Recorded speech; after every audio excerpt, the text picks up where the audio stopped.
It's time for another 4-ish hours. Well, it's going to be less than that. It's going to be more like 3 or 3.5 or something just because of BRBs. But time for another 4-ish hours of me being in the same room and expanding every single dialogue option like a fool. All right.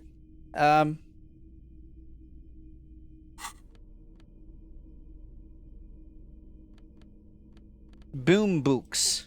Boom books. Where is it? Where's the boom box?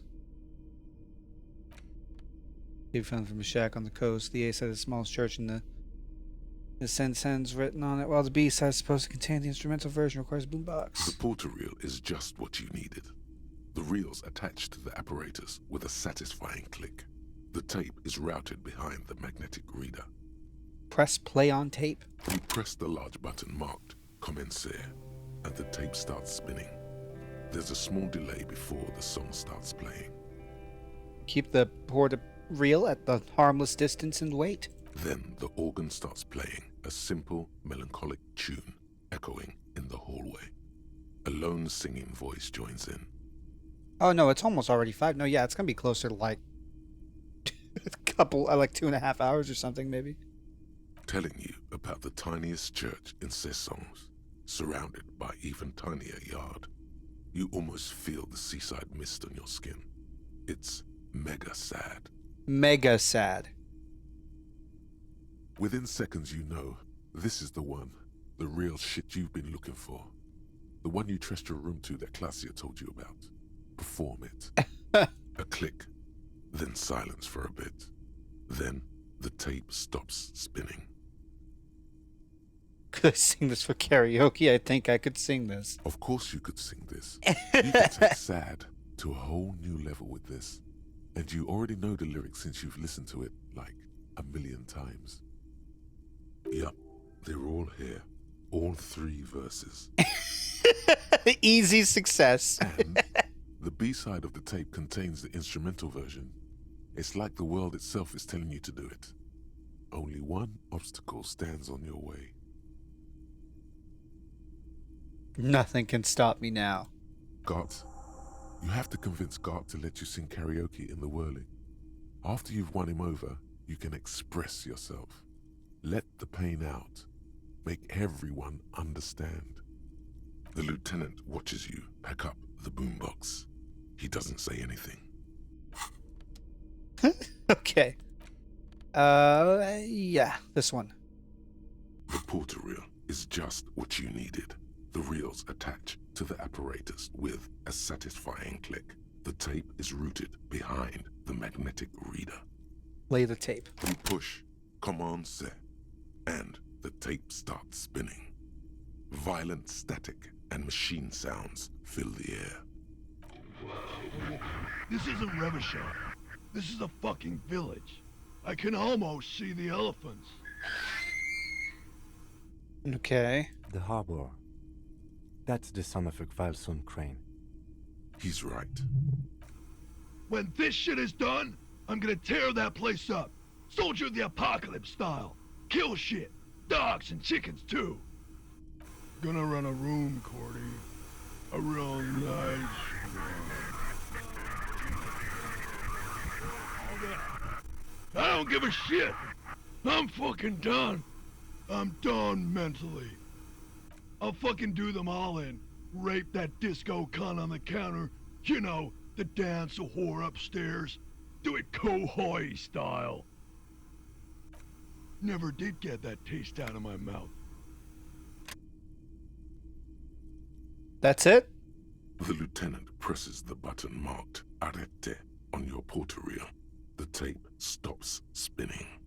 I'm done mentally. Yo, same dude. Hey Skeeby, you're here. You can see the you can see I made him stop making the face. Now he just looks sad.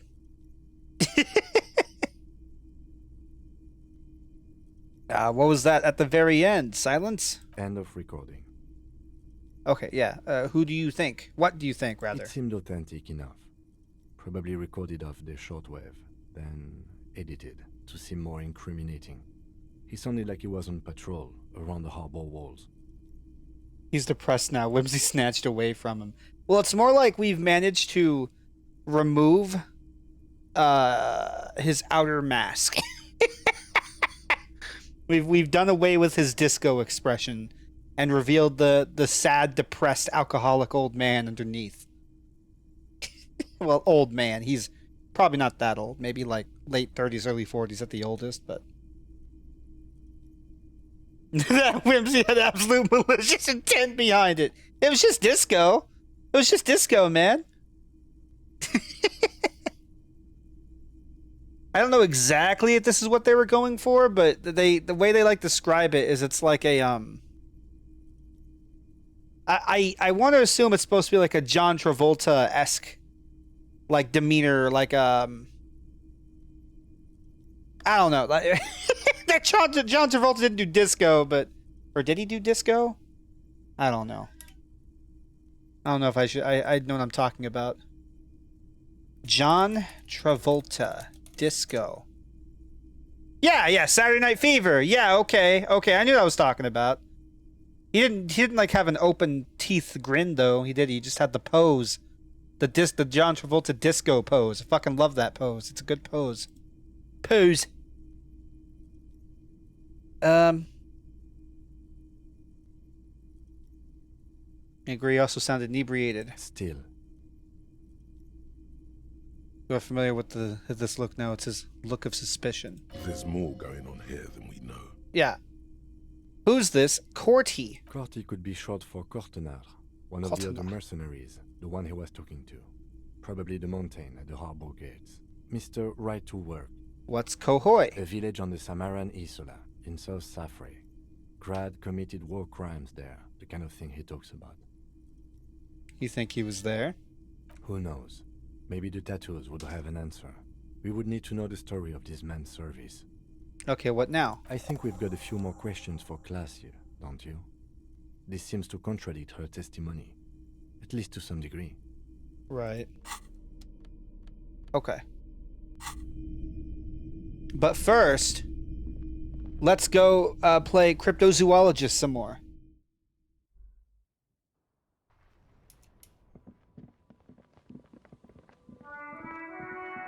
Wah, wah, wah, wah, wah. Wah, wah, wah, wah.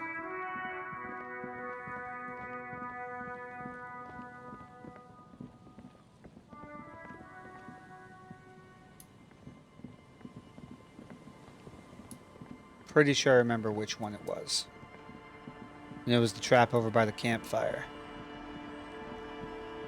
I just have to trek over there to get to it. I'll trek over there and get to it. Barnheim.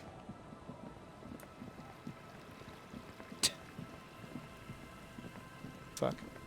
Who's that?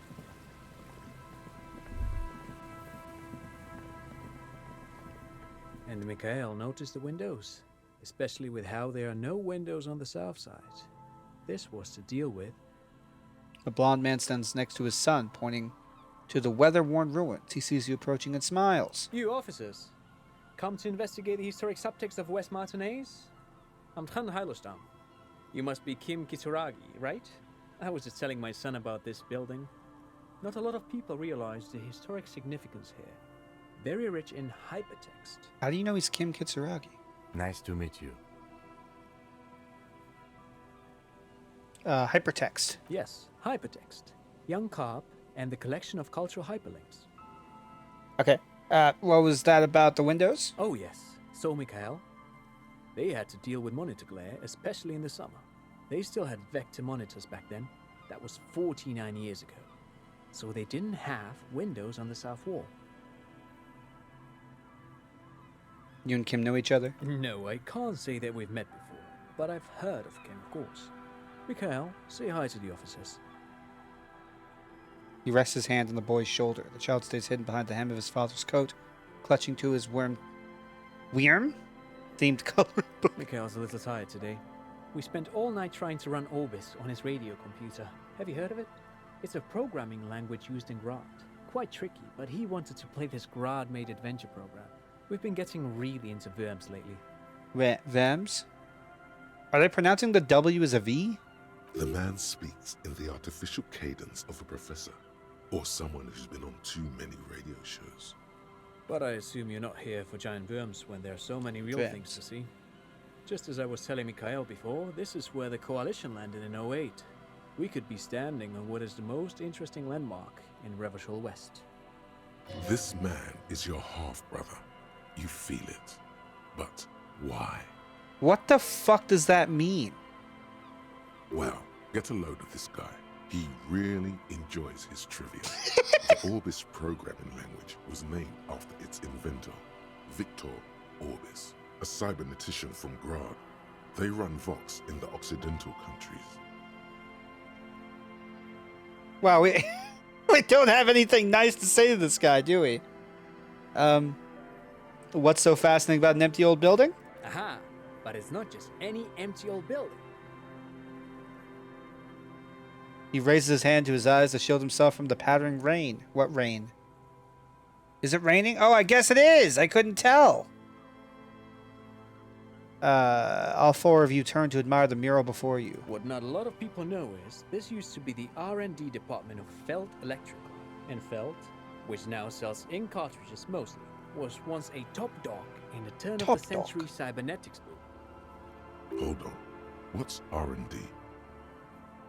Look at the building looming over you. It looks old and weathered, with seagulls picking apart its stone and metal carcass. Bushy undergrowth has taken hold of the collapsed rooftop. Some kind of bird has set up a nest on a broken windowsill. Why is R&D a challenging fucking... Really? R&D is challenging? Sure, we'll ask about it. Apologies, it's an acronym for research and development. They don't use it anymore. Okay. You're probably more familiar with RTD, Hmm. research and technological development. Stupid alternate world where they don't use the word R&D, the term R&D anymore. Mea culpa. You are not familiar with that one either. This man is a bookhead. I don't think I've ever heard of this Feld Electrical. That's not surprising. Only a vestigial ink cartridge and ferrotape manufacturer remains. They started out as a midway electronics outfit in Königstein 2 centuries ago. After an aggressive move to Revachol, Feld became a global player in the emerging personal electronics market of the pre-revolutionary era. Still, Tricentennial was beating them in business machines. But Feld had an ace up their sleeve, or should I say they were developing an ace up their sleeve. I'm mixing my metaphors here. What was the ace? It was here in Martinez, possibly in this very building, that they developed prototypes for a tape computer.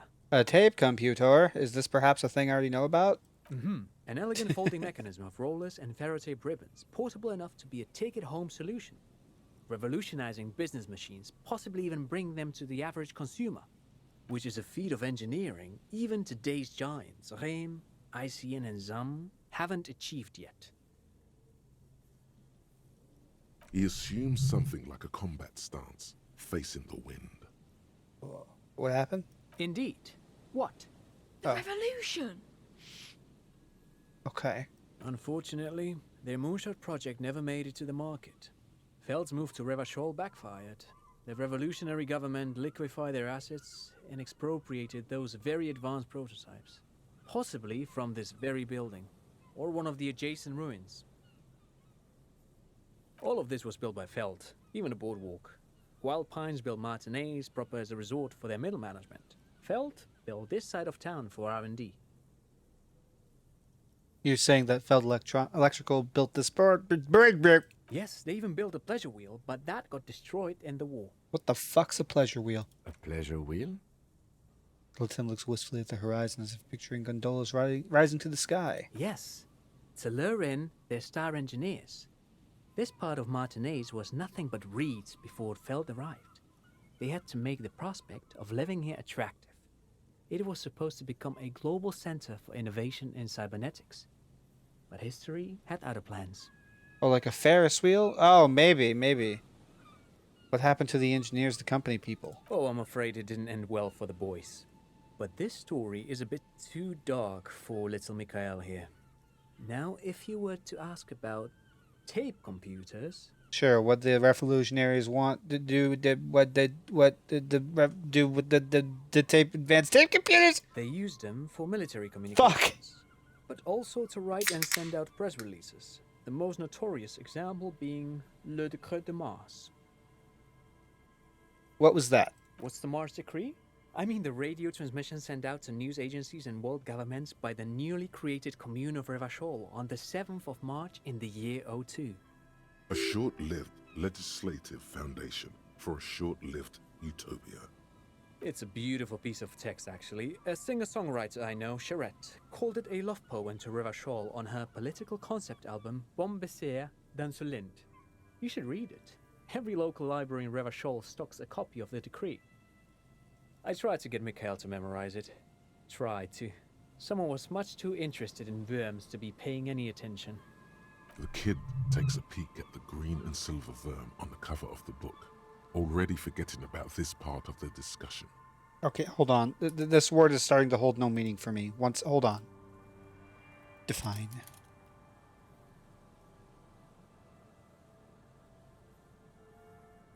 The final. What?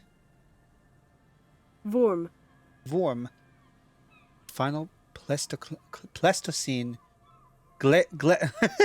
glaciation in the Alps, possibly corresponding to the glacial of northern Europe. The system of deposits laid down at the time of the Worm glaciation. Okay, let me type in perhaps worm and then Disco Elysium. What the fuck is a worm? The question in the title. I'm about 1/3 through my first playthrough and I can't find anything online about what the fuck a worm is. Regularly just worms, no spoils please. A lindworm is a kind of serpent like dragon from German mythology. Yeah, of course, of course. I knew that. Also expound that worm and worm are Old English and Germanic in general words for dragon. Right. Is he reading a book about them? About dragons? Is that the idea? Maybe. Maybe he's using the word worm as like an alternative for a fantasy book? Okay, how did those tape computers work? Did they work like radio computers? Oh, they aren't talking about the same thing. Okay. Actually, no one knows. No one even knows what a computer made entirely of tape would look like. But word has it, they were very elegant, exquisite, alien-looking turn-of-the-century hardware. Buckle up. 10 years ago, I did a little freelancing, I guess you could say. I was a special consultant for an exhibition at the Wompty Dumpty Dum Center in Vredefort. Wompty Dumpty Dum Center. We raised the same questions, and we had lengthy in discussions Vredefort, with Paul yeah. Ackerman, who was head curator at the time. This was before the twins Keith and Guy Hughes joined the team, trying to... Wait, did he just say Wumpty Dumpty Dum Center? He sure did. He did it. He said Wumpty Dumpty Dum Center, like it's the most natural thing in the world. What the hell is a Wumpty Dumpty Dum Center? And who the hell are Keith and Guy Juiced? Let's ask. The Wumpty Dumpty Dum Center for Contemporary Art. The exhibition itself drew on Lagerman's notion of memory, and so there were some parallels. That's why the head curator, Paul Ackerman, chose to... Come on, there's no place called the Wompty Dumpty Dum Center of Arts. Actually, I think there is. No, it's too much. He's joking. In fact, I'm not. The Wompty Dumpty Dum Center is a place you can visit if you're ever in Vredefort and are ever in the market for an exhibition space / contemporary art research center. Actually, I'm not. Okay, so... But perhaps I should return to the tape computers. As I was saying, the device itself was very elegant, fragile even. One could write directly on the tape using a special chemical solution. The machine would then analyze the handwriting, perform operations, and project output onto a white screen. It was a beautiful, delicate thing. The machine would then Made of black film and folding tape structures. Cool. Very, very cool. Though I understand the socio-economic causes of the revolution, it pains me to imagine the revolutionaries setting fire to this precious device. But so they did. The felt playback experiment vanished into the fires of '07. The failed playback experiment? Yes, the official name of the prototype. Some sources report it as the felt playback experience, but those are incorrect. Why did the revolutionaries destroy it? Who knows? Maybe it was an accident, or maybe they didn't want the technology to end up in the wrong hands. Either way, they're all gone now. All 3 versions of the prototype. Nothing but debris and ashes remain inside that building. I wanted to ask about something But else. of course, what else? Do you have any money? I do have some money, yes, but that's not what's really important here. He's not gonna give you money. What are you doing? Clearly you were just profiling.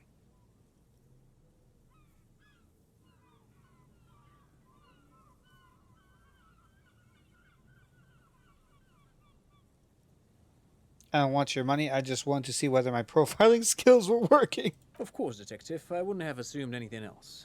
Matter of fact, I don't know if you're familiar with this, but the Vespertine Department of Justice has published a rather interesting paper on the criminal profiling in former socialist states.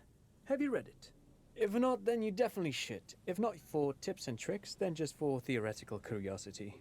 Anyway, that's just a little something that sprang to mind. You were saying? Forget it. They don't sell those kind of books at crime, romance, and biographies of famous people. The one bookstore we can go in the entire world. All right, thank you for all the interesting information. No, thanks to you for having me and little Mikhail here to pick your brain. A very interesting conversation indeed. You didn't pick our brain, you fucking lectured us. But all right, see you later, dude. Oh, what the fuck? Why is there 3 traps over there now? Oh, shit.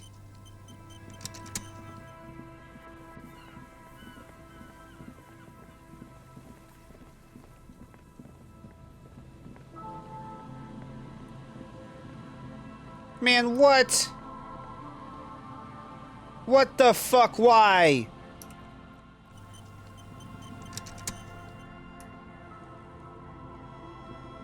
The trap stands empty near the reeds. Oh, what? Powdered with snow.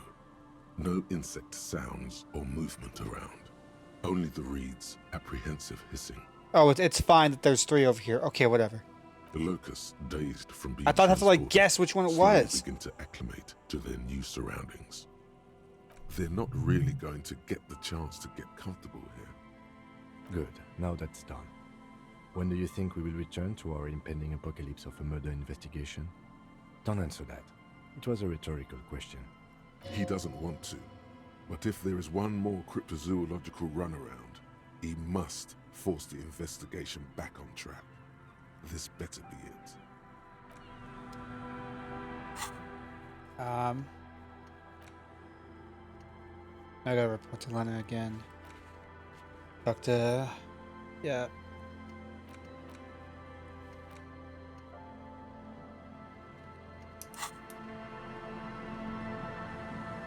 I guess I'd go talk to Suna real fast about how, about how... Holy shit. I struggled to get it open with my flabby, alcoholic arms.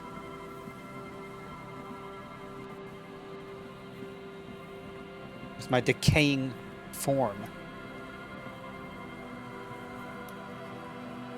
Oh. Oh, that's the church. Oh. I was gonna go way too far. Oh, yep. What? Same address, lead programmer of Fortress Axioms. Yeah, I know game. I see I've done some of the stuff a little out of order here. Strange stillness fills you. As you look ahead, you should walk here, not run. Why? Why does it matter?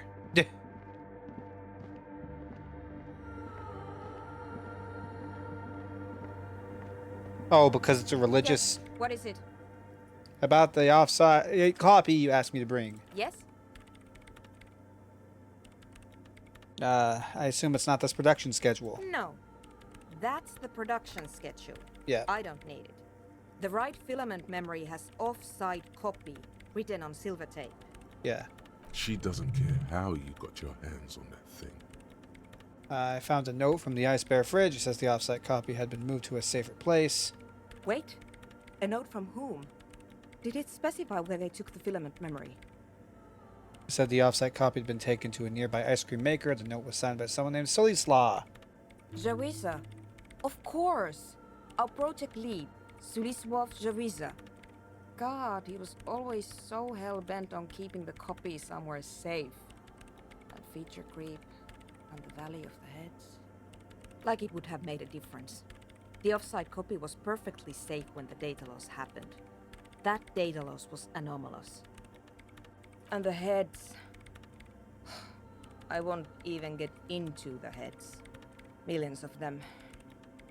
Go find that copy from that ice cream maker, will you? Thanks.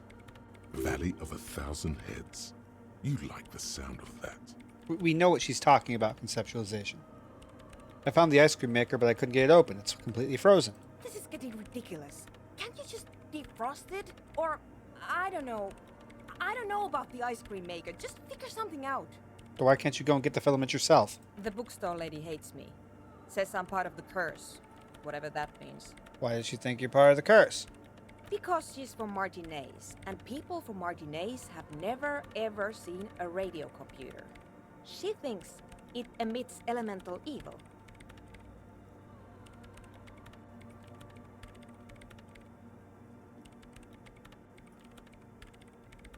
Don't be too harsh. That's only because of their socioeconomic situation. Yes, but she literally started praying for the higher powers when she first saw my Reim Civic. I'm not making this up. The lieutenant coughs like he's amused. Once I came in one morning, only to find that my terminal was full of those strange trinkets and amulets. Wards. It looked like some Semenine magic. So what I need you to do here is go have a talk with her, say that you're a policeman and need to get to the building's basement. Then bring me the offsite copy. Alright? Yeah, I've already told you about the ice cream maker. Thanks. Yeah. So is that dude just gone forever? Yeah, I guess he is. That's fine. Then we'll go talk to the silly youths again. Really quick. I'll just start heading back to the locale.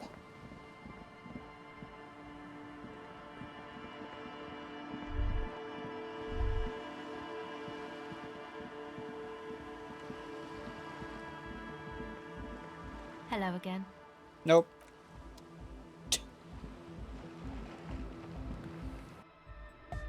Hi again. So, how are things going?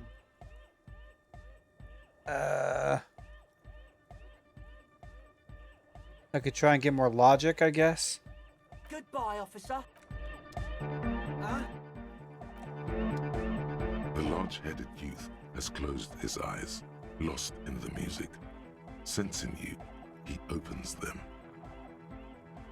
So, where's his hair? In his little portrait here. Good morning! Yeah! Pump it up! Pump it up! Pump it up! Are you a thought reader? No nation, but transnation. No war, but class war. So you're not a thought reader, you're a communist. He's not a communist. It's just something he likes to yell. He picked it up from a tape jockey at the Elysium. She was a communist, though. Yeah! With the rebel yell! Does that mean you're a thought reader? Don't be a lunatic. Of course he isn't. Germania just yells random things. Odds are, sooner or later one of them will come off as thought reading. Yeah! Revolution imperative! Unless you were thinking Revolution imperative right now. Anyway, I've had a similar thing happen with eggs yelling. I know what you mean. You're right, I wasn't thinking that. Hardcore superstar!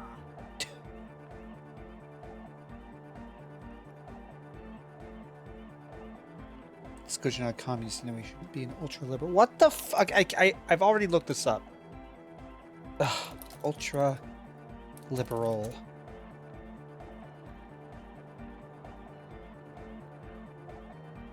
But every time I see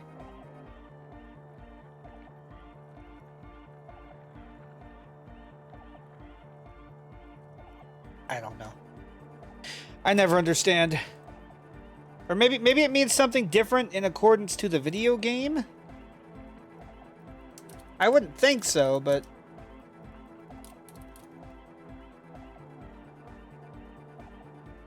hey, Disco fans, I'm just curious about people's understanding of the term ultraliberalism. I didn't fully get it. Google the term.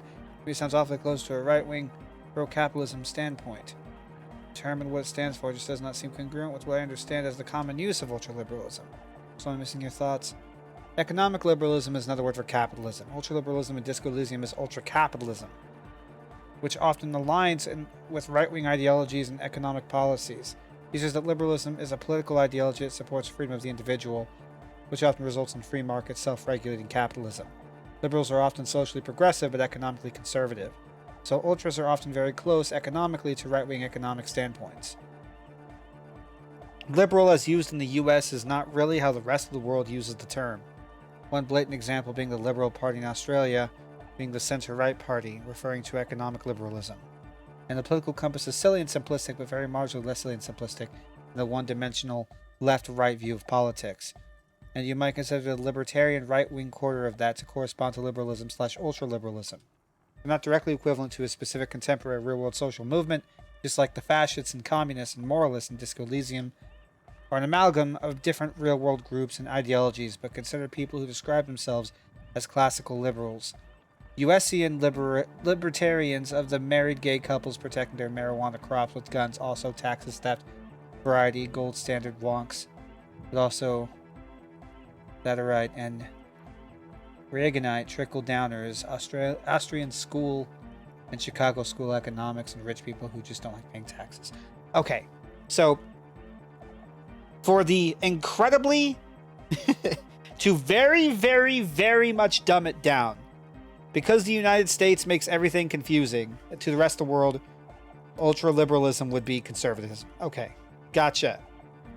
For the purpose of Disco Elysium, communism is left, ultra-liberalism is right. Understood.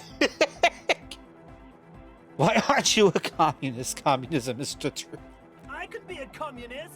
If you want that, do you want me to be a communist? I do remember reading a thing like a year and a half, 2 years ago, basically saying that what the United States sees as liberalism is instead centrism, and what the rest of the world see as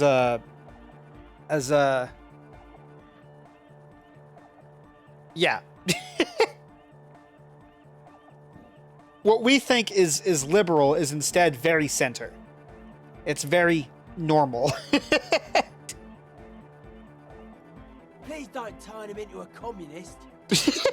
Oh yeah, turn him into a communist. Come on, it would be super.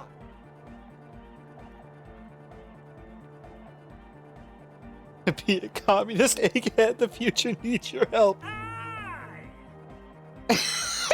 Tell me something else, egghead. Communism rules the nation.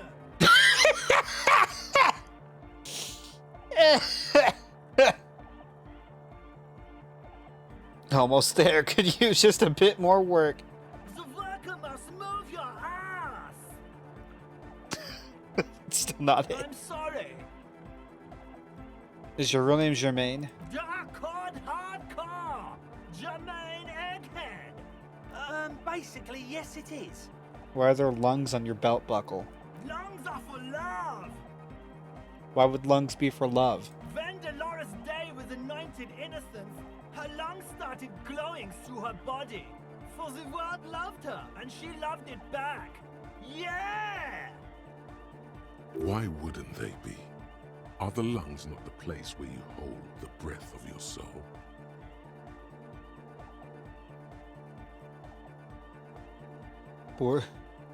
Bourgeois love from a Bourgeois god queen towards a world getting rapidly more Bourgeois. Okay, yeah. Objectively, it was good for its time, and they sort of screwed it up after she passed, like they always do. Don't listen to that retrograde class warrior, Egg.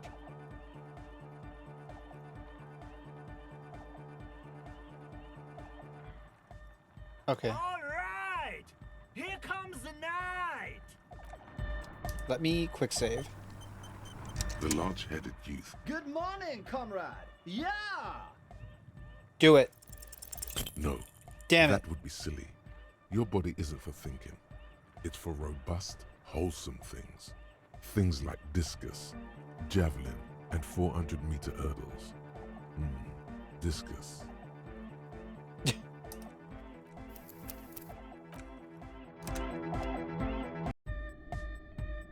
The large head. Good You can do it. comrade. No. You can do it. I believe in you.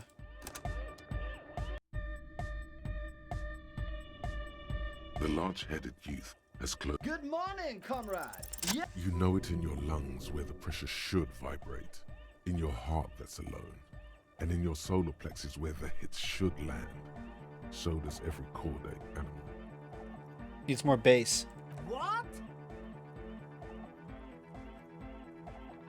And a melody. A good melody is what makes the song really stick so that you can't get out of your head anymore.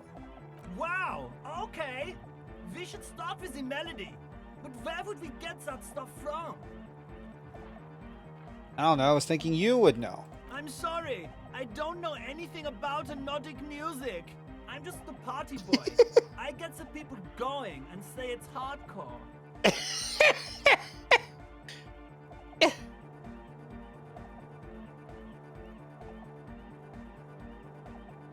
All right, let's see if I come up with something on my own. This is an investigation.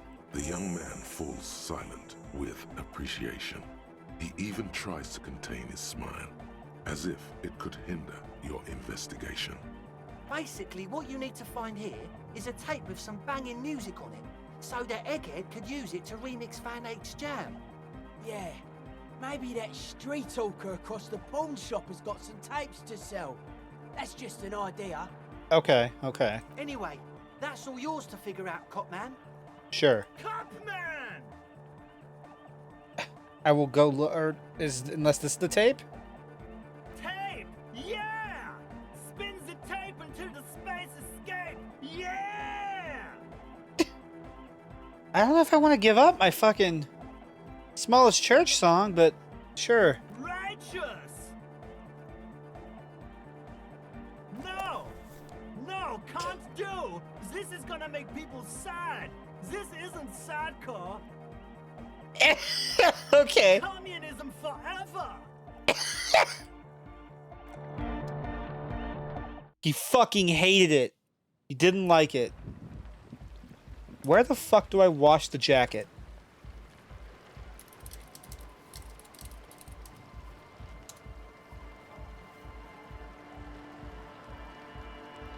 Oh, I never would have thought. Okay, I know where to wash the jacket. I'm glad I looked it up. I never would have figured this out.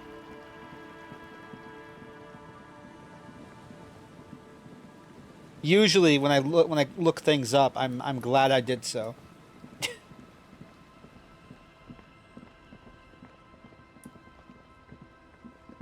Where is she? Where is she? There she is. Hey, you. I should have figured this out, though. The policeman. I hope the waves don't keep you up at night. What can I help you with? I found that jacket I was looking for, but it's filthy. Could you wash it for me? I can wash it for you, but it's going to take about a half an hour. Think you can stay put for that long? Sure. I could use a breather. It's been another track and field day. Yeah, I'll wait. Well, hand it over then, and I'll see what I can do. She's gonna wash all the shit and scum off that jacket in only half an hour? Must say, I'm proud of this one. is pretty nice underneath all that filth. I hope you take better care of it than its last owner. Okay. We have...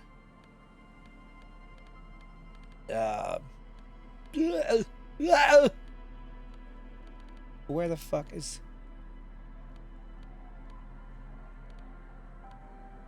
Can I ever wash my gross-ass fucking pants, too?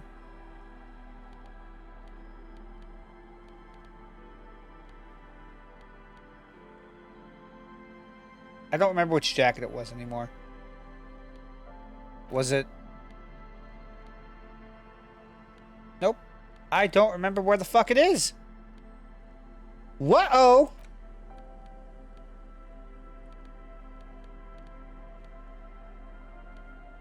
Wanted to look at it before I... But, like, if I'm just going to give it to the guy anyway, then whatever. Maybe it is the fallen jacket. I don't remember anymore. Where's the drunks? Oh, yep, they're right here. Here's your jacket. Tequila sunset. Here's your jacket, fresh washed. My jacket? Yeah, the one you had me clean the seagull shit off of. A look of consternation crosses the man's face. He looks at you, then at his bottle, then back at you. What the fuck are you talking about, Tequila? What the fuck are you talking about? Rosemary, what the fuck is Tequila talking about? Oi, that's the jacket you stole 2 weeks ago. From the kid who was making it with his gal on the beach. That's disgusting. I've never done anything like that in my life. You're both delusional. Found. That's medium concept stuff.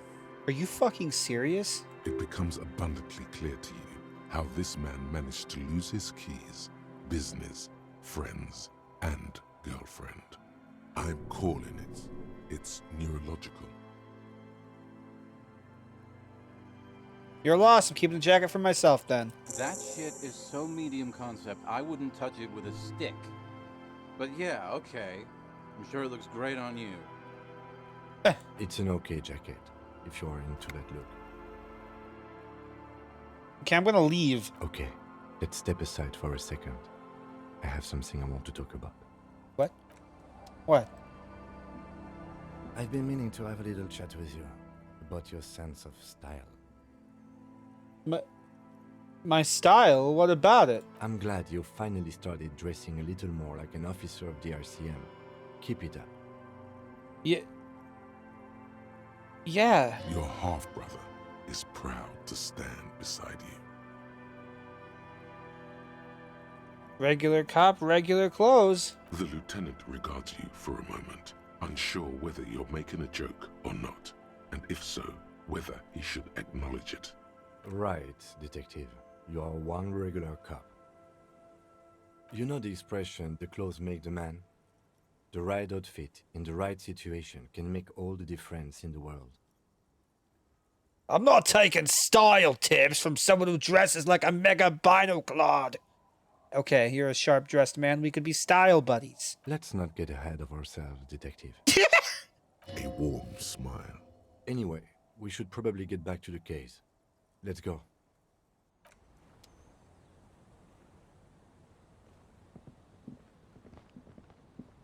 Why is he only just now talking about... I've been wearing these clothes for a long time. What is he talking about? What's different? Is it just because I've been wearing the... What?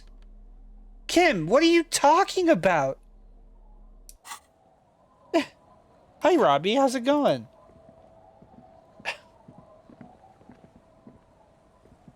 Can we get the fuck over there, maybe? There we go.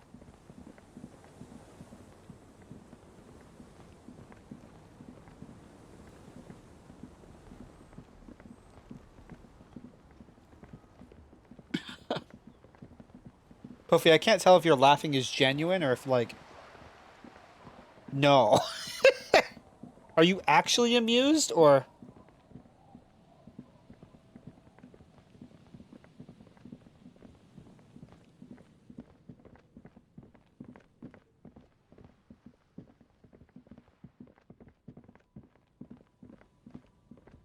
Hey, street dude, you got music? I'm looking for music. Everything's still cool here, officer. Quick question, do you sell any tapes? Tapes? You mean like music tapes? No, music is out. Don't listen to music. I sell extremely cool sunglasses if you want to get your mojo going. Alright, so you have no idea whatsoever where I could find tapes? Tapes? Tapes are everywhere. They're worthless.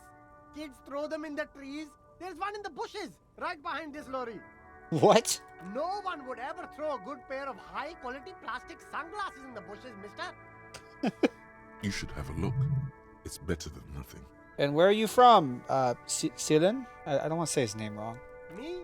It's a boring story, officer. Who cares about the past? I'm all business now. All revolution. This man probably comes from Seaguy, sometimes known as the Apricot Suzerainty, an archipelago in the Samaran Isola. You're from the apricot, that word, right? See, guy, apricot suzerainty, it's all the same to me. It's all cool. I'm interested in sales. Go ahead, let's make one. Super high quality, friendly prices. Okay. I'm amused that Kim need to pull you aside to say, hey, good style finally, buddy. It's just, could you imagine? You're wearing the same clothes for like 2 days, right? And then your coworker pulls you aside, is like, hey, good job with the style, and you're like, what? And like, you're finally dressing the part, and it's just like, what do you? I've been. What are you talking about? What? Why are you doing this now? What's happening? The hawthorn tree on Rue de Saint-Gilles Lane. Bronze-colored ribbons of magnetic tape are caught in its branches, fluttering in the breeze. Disentangle the tape. With slow and deliberate motions, pulling, bending, and unraveling, you manage to extricate the magnetic tape from the branches. Hooray. It curls up into a mess inside your pocket. If only you could find a way to re-spool it, so that you could hear what's on the tape. Maybe Roy from the pawn shop can help you with this. Okay. What's the tape for? It's for Egghead. I promised to make his Van Yix Jam hit a bit hard. How?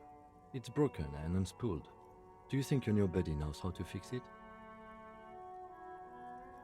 I think at least one of the ravers would know how to fix a broken tape if they want to set up a nightclub. You could also get it fixed at the pawn shop across the street. We shouldn't waste our time. That's what I was gonna do, but for some reason that wasn't a dialogue option, even though it was just said to me by logic. Good idea. He might have the tools. The tape projector in the pawn shop uses similar tape. Good, Hawthorne. Pat the tree. Patting the tree reveals a small sticker which has almost been worn to oblivion. It reads, RCM Emergencies Desk, number 8102. Underneath a slogan, Mankind, be vigilant. The game needs Kim to be the smart one. I must outsmart him. The gnarled hawthorn tree on Rue de Saint-Gilles Lane endures the wintry gusts with ease. I must take his glasses so I can be the smart one.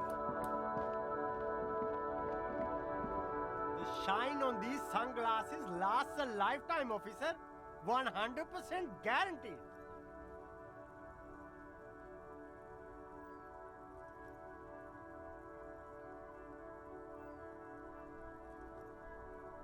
Okay. You keep coming back. That's good, officer. Keep browsing those clothes. The speakers below are banged up and worthless. Okay.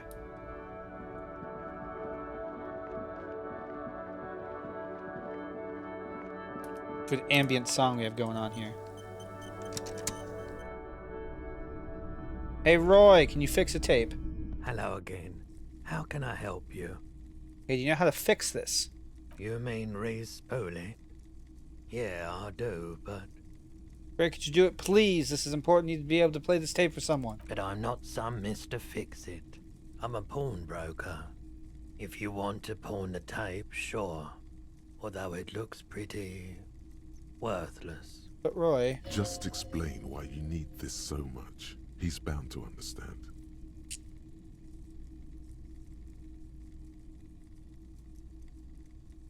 Worthless? It's not worthless, Roy. This could be the next big thing for the local dance music scene. Huh? What do you mean?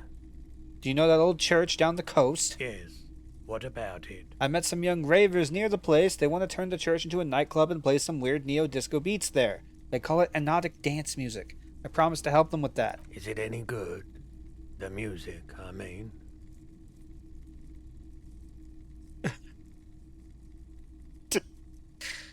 No, that's the thing. You can't believe how unbelievably thin the beat is. There's nothing to it. No bass. It just goes... Bzz, bzz, bzz, bzz. This tape could make it hardcore. Man, you're really invested in this. He looks at the bundle of tape in front of him. It shimmers under the shop's dazzling light show. Okay, I'll help you out. It's going to take a moment, though, so just sit back and relax. Yay! You take some time to look around the store. The play of visuals all around the pawn shop is mesmerizing. Suddenly, Roy turns back to you with a reel of tape in his hand and coughs. Wait, this took more than just a few moments. This was at least 15 minutes. Fucking ridiculous. Well, thanks for the help. Yeah, my pleasure. I do what I can for true passion projects. Just try not to use this tape for negative photon emissions. Take responsibility. Okay. What the fuck does that mean? Homosexual underground. Right! Maybe you should stop obsessing about your own and other people's sexuality. Feels like it's about time to do that. You thought about this for 8 hours? Not only should you stop, you should tell Kim you've stopped obsessing about other people's sexuality too. I'm sure he'd appreciate it. Unless you already got him killed because you were obsessing about your sexuality. There's no way of telling from within your brain. But for your own sake, please say you didn't. Bonuses! Stopped obsessing about sexuality! Oh, fuck! Oh my god! Holy fucking shit!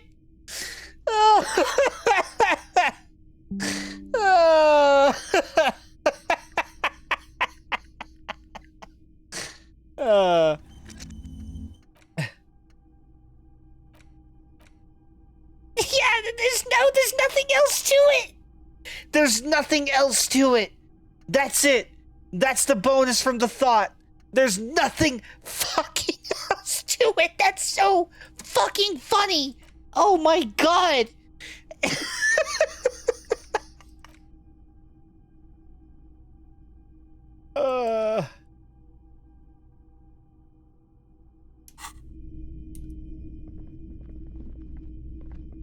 You've reached the true enlightenment now. Yeah, yeah. All right, let me do the dreaded BRB. I fucking have to do. Alrighty. So we can go tell Lena real quick.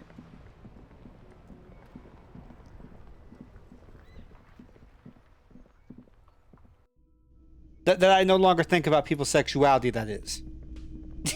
No. Oh, where'd her husband go? Oh, shit. Hello, dear. It's good to see a familiar face. I've restocked the empty trap. Where's Morel? Thank you for doing that, dear. Morel still isn't feeling well. I convinced him to stay at Gary's to get some rest. I'm afraid the cold has really gotten to him. It's probably for the best. It's awfully cold out there in those reeds. I'm sorry, dear. You've had to drudge through them so many times. Such is field work. A young person's game, as they say. Instead, you think about how you don't think about it yet. So who's going to check the traps? Morel will eventually, or we'll talk Gary into going back out, perhaps.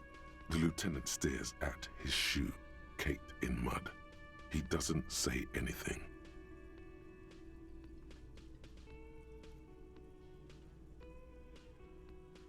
What is...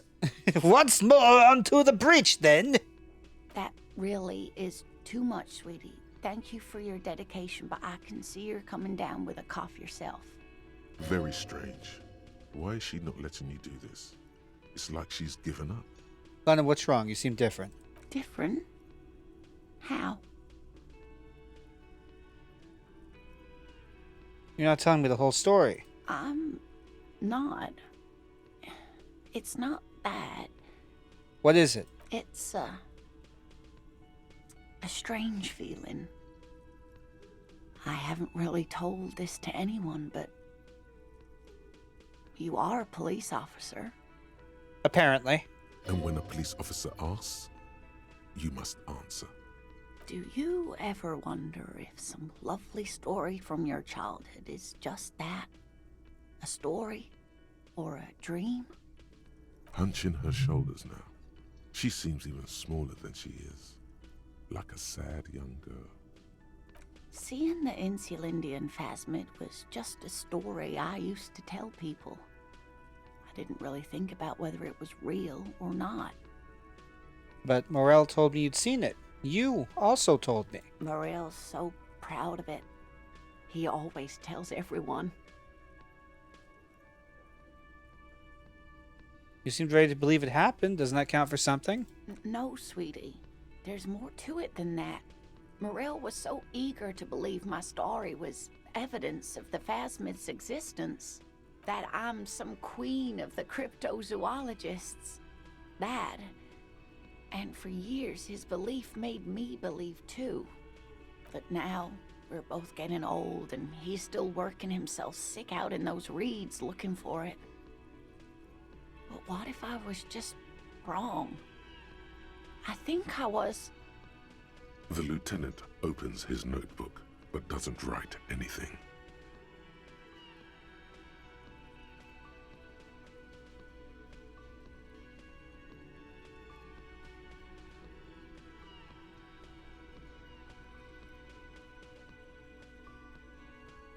Thing is, you're not sure you made it up either.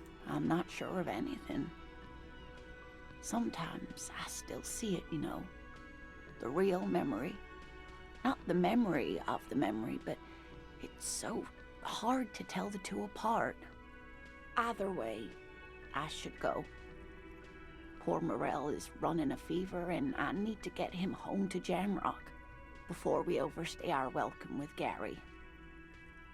Are you sure you don't need help getting to Gary's? Oh no, thank you, but I can get there on my own. This old thing is gas-powered. And then a taxi home. It's not so bad. Okay, I can check the traps one more time. Really? Yes, Kim! Oh, sweetie. Please don't get stuck on a dream. Take it from me and Morel. Can I have your address just in case there's news? Okay. It's 1113 Tabernacle Road. Jamrock, but... Be careful out there, Lena. You too, sweetie. Thank you for everything, truly. Even though it turned out to be a... Bro, I gotta find this phasmid. She's gonna, like, fucking die of heartbreak, dude. A fool's hope, say her lips moving in silence. Like that, she drives off. The gas engine sputters quietly as she gets to the doors, then pushes them open.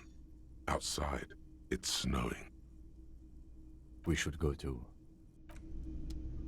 Okay, yeah, don't you fucking tell me not to look for it, Kim. I'm gonna have to beat the shit out of you. Hey, was there something you needed? Well, well. Bringing him that new bird sure made a difference in his attitude.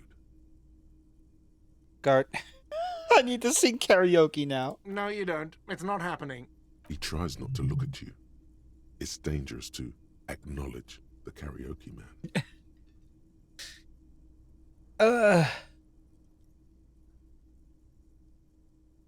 What do you, it's part of my quest of self-discovery. Help me. The Whirling's not a charity or a musical therapy clinic. It's a commercial establishment. You're going to scare away the customers. Why even have the PA system if no one's going to use it? It's for no one. It's a prop. I'm not letting anyone use it after the great karaoke catastrophe of 44. What happened in 44? A lot of people got killed because some arsehole wanted to sing karaoke. What? Holy shit! The Karaoke Man, new horror game set in the RGG universe. There's some debate whether or not that new project by RGG Games, I'm trying to remember what the fuck it's called. The really brutal one takes place in like when what the fuck is the time period? It's like fucking early 1900s Japan or something. I can't remember the name of the game.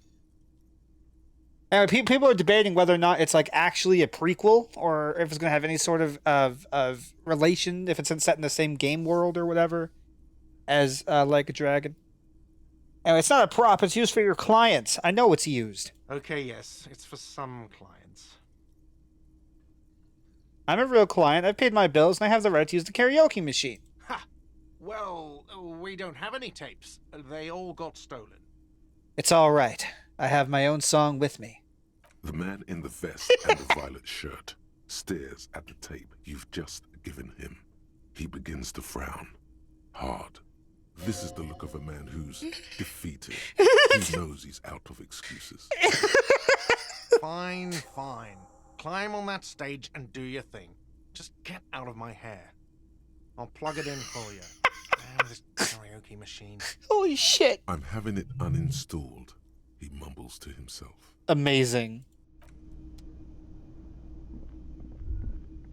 The stage is all set up for your performance. Feels silent. You can hear the pellets creak under your feet. You feel a little dizzy, a little unsteady suddenly. So, are you ready for your thing now? Let me know when I should turn on the karaoke carousel. Look around the room first. There are some people out there, but mostly a post-meridian slumber has fallen on the premise. Not super lively. It would be wiser to perform in the evening, no? But the choice is yours. Okay. Sure.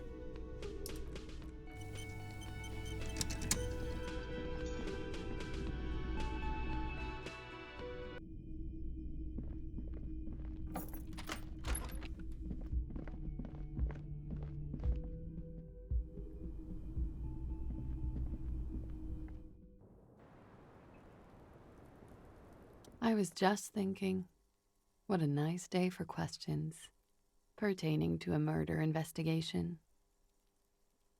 Tide is hard to give us a recording where the deceased states his intention to commit rape. She puts her coffee cup down with a soft ring as the porcelain meets the metal table.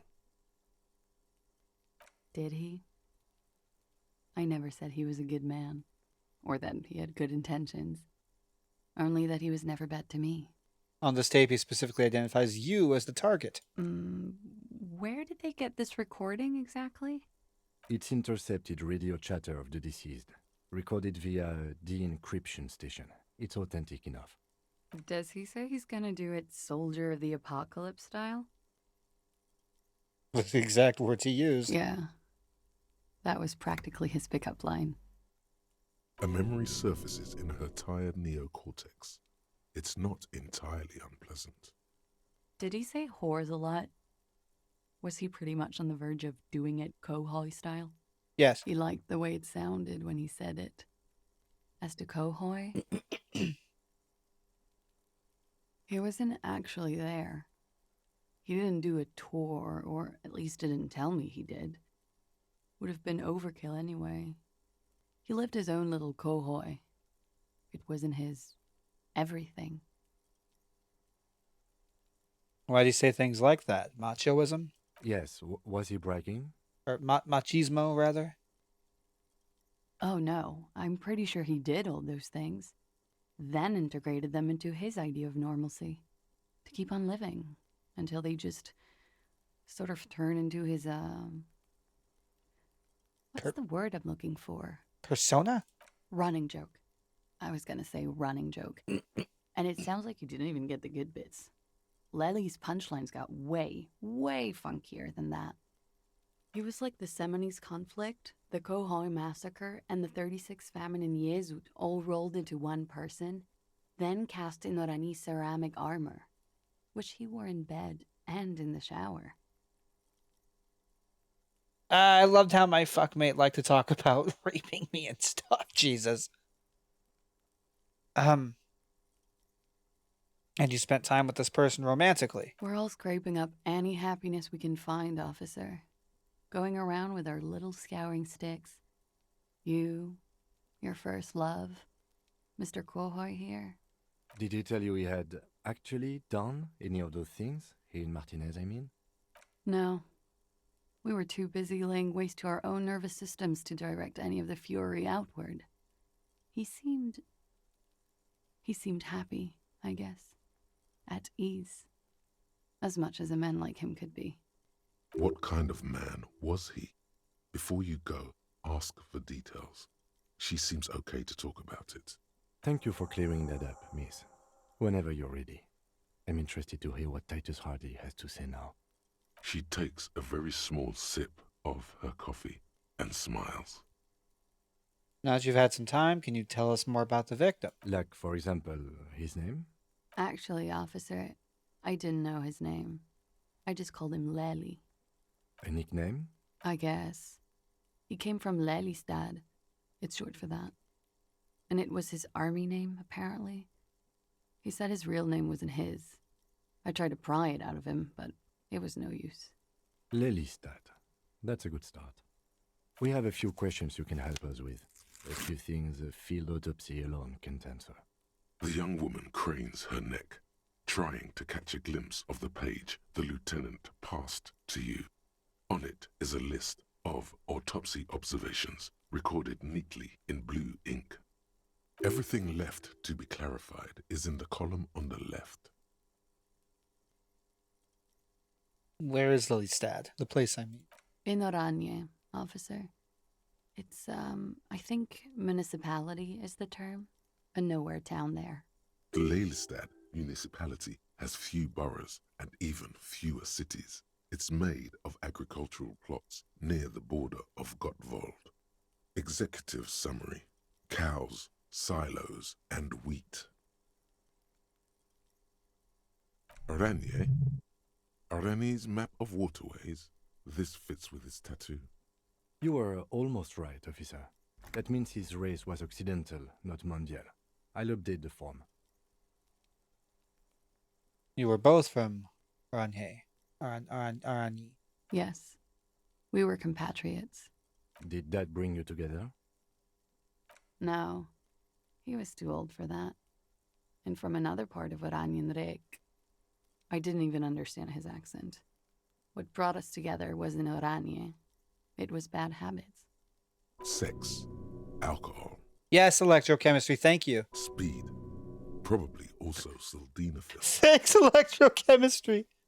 How old was he, miss? He was 42. 42? Are you sure? I would have had him above 50. I told you, Kim. He had many scars that made him appear older. But no.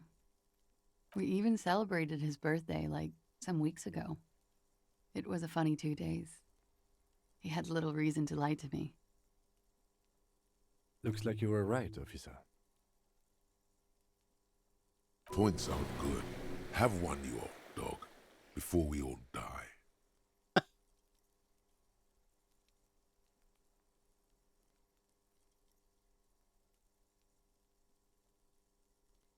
Better not to mention it. The young woman looks at you, then the lieutenant, then you. His eye color. Blue. Light blue. They were like little blue galaxies, you know? It was strange, seeing those eyes in his fucked up face. Pardon the swearing. I do him an injustice. He wasn't ugly. And he had a beautiful, soft voice. Very surprising, what with all the scarring. It was quite something, watching him speak. It's not quite how his voice sounded to me, but... He had a combat wound? On his chin and mouth? Yes. Severe. It made him look like half his face was cracking away in some strange smile. That and those eyes. Ah, yes. His hair, if you can remember?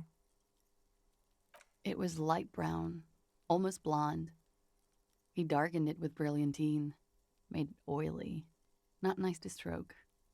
I couldn't convince him to leave it alone. His definitions are different from your own. That they are. You had a tattoo. What did it mean? Oh, that. It was an Ornese map of the waterways? Sure, waterways. It was mostly for showing off to chicks, though. How so? How? Imagine him lying in bed. Freakish musculature laid out on the sheets. Scarred, of course. Tattooed. The sheets are dirty for some reason. Is this Orani's lit? Is this Ornese lit? Yes. This is the very essence of what Anise lit. A moment's respite. Dark and hopeless as the struggle itself. Okay. He's smoking and drinking, of course. And his chest and shoulders and arms are studded with stars. Tens, hundreds of them. Maybe even thousands. Unlikely. And the woman goes like, "What was this, baby?" Okay. And he says, "That was too hardcore. Don't ask me about that." So she goes, "Okay, but what's this, baby?" And he's like, "Saw some bat shit there. Killed some loincloths." Yeah, all right. And so it goes. Star after star, port after port, third world country after third world country. And he's done horrible things in every single one of them. And this turns you on? This gets you going? You were the woman in this? Oh, yeah. What? Can you tell us precisely what these mean? No, thank you. I've seen enough of him dead. I can tell you what they meant without looking at them. Go on. He was a blue-eyed boy with thick arms, from a small town. He was also poor, and the government of Orania needed some people killed, so they turned him into a grotesque killer. For money. He went to Killer Academy in Vredefort. Then he killed some people in the Seminine Islands. And on other islands, too. All of the islands. After this, he came to Revachol and got killed himself. Not a very fun story.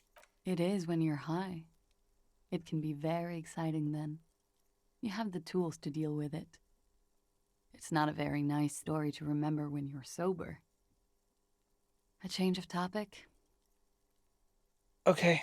Yeah. All right. I'm struggling to understand what is so appealing about this concept. Coolly, gracefully, she pours herself more coffee. Just the idea that he's so generically masculine? It's hot that he had all these different scars and tattoos from all these different war zones where he gleefully talks about killing people. What the fuck? My volition is dog shit. Absolute horse shit. Why Do I have not? any clothes? I'll be here until 11 p.m., drinking coffee, most likely. Wait, stop. That man, bloated beyond all recognition, was 42? That's what she said. Below the damage, the weeks of decomposition, all the swollen indignity of mortality. He was 42 years old. Where's this going? How old are you? Oh. That's where this is going. 45,000 liters of raw alcohol has left its disfigurements. What lies beneath, you wonder? You could ask either one of them. Kim, how old do you think I am? Huh? How old do I look? How old? 58? Oh my god, that's really old. Really? You asked. Maybe you're wrong. You were wrong about the deceased too. He was way younger. He was deceased. He had been decomposing for a week. Oh.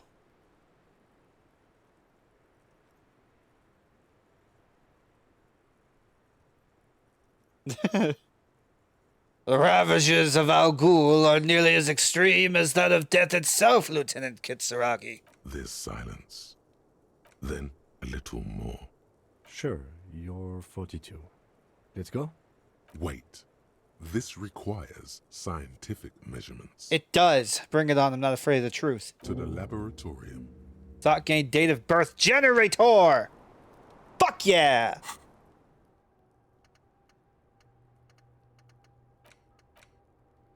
Seven fucking hours. Eat my fucking shit. All right, hold on. Let me Officer. look her in the It's eye. a fine day for questions. She looks back.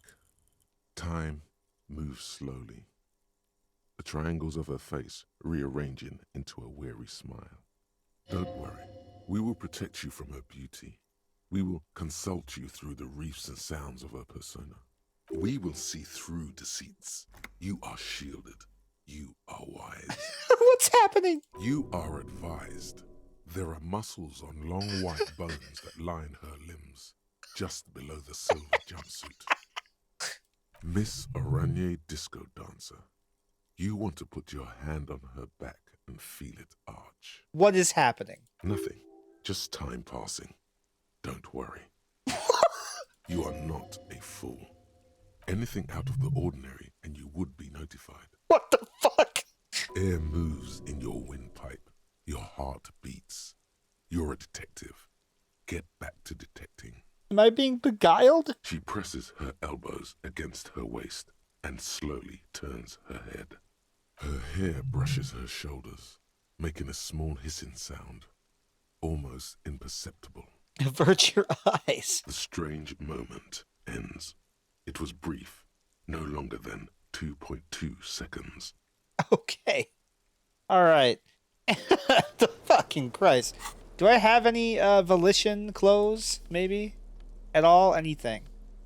I do mean anything. I know I'm wearing something that already helps my volition a little bit. Is there anything more I could be wearing that helps my volition?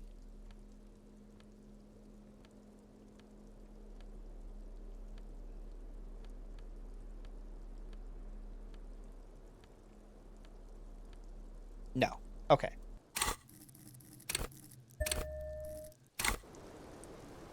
Officer.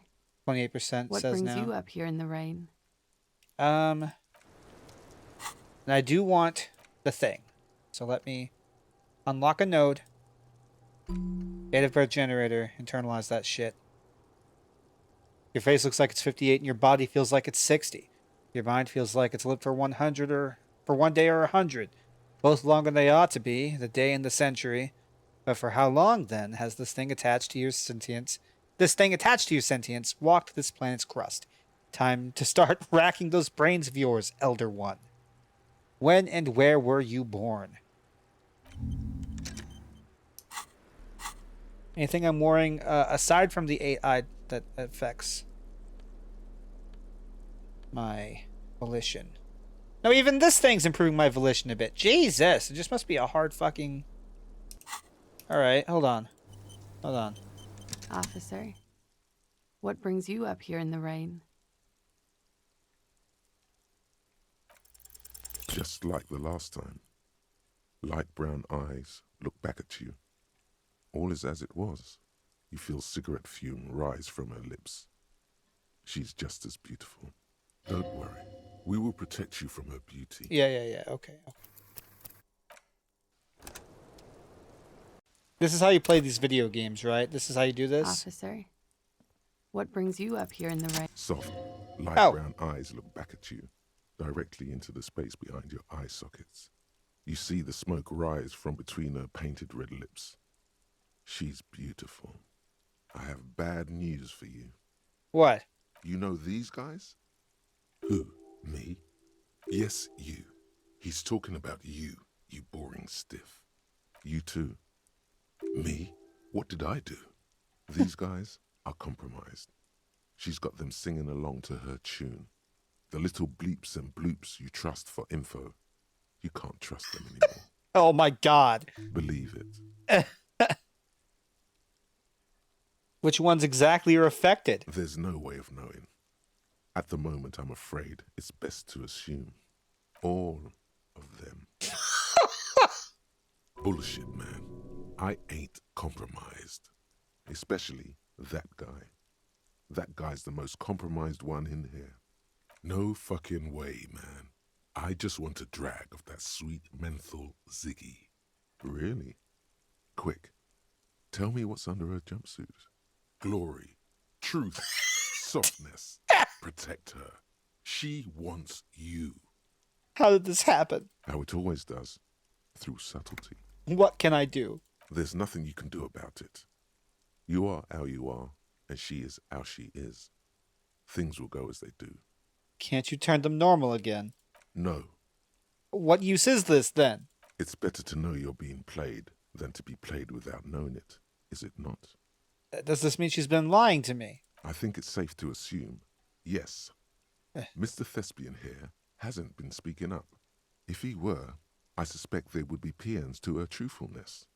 Like this. She is a lady, most fair and just. In his defense, to reduce him to such inadequacy, she probably had to employ half-truths more often than outright lies. That is correct. And omissions too. Can I trust that guy? A little.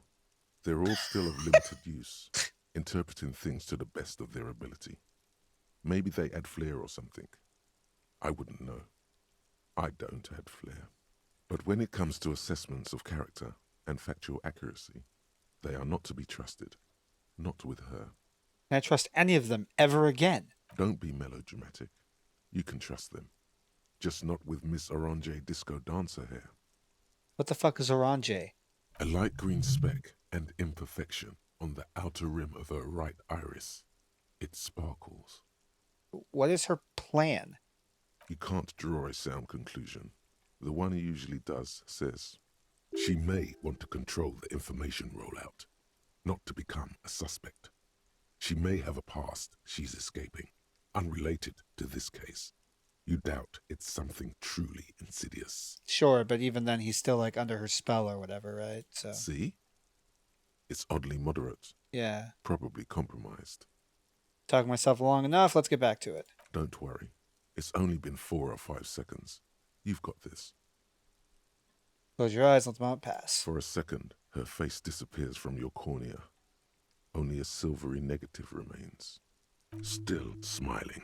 A tired smile. I see. Thanks, Volition, for being the only one not fucked, apparently. Fucking crazy. Do I still have any points? I do, I have 2. Do not look at the fucking window. Go down the stairs.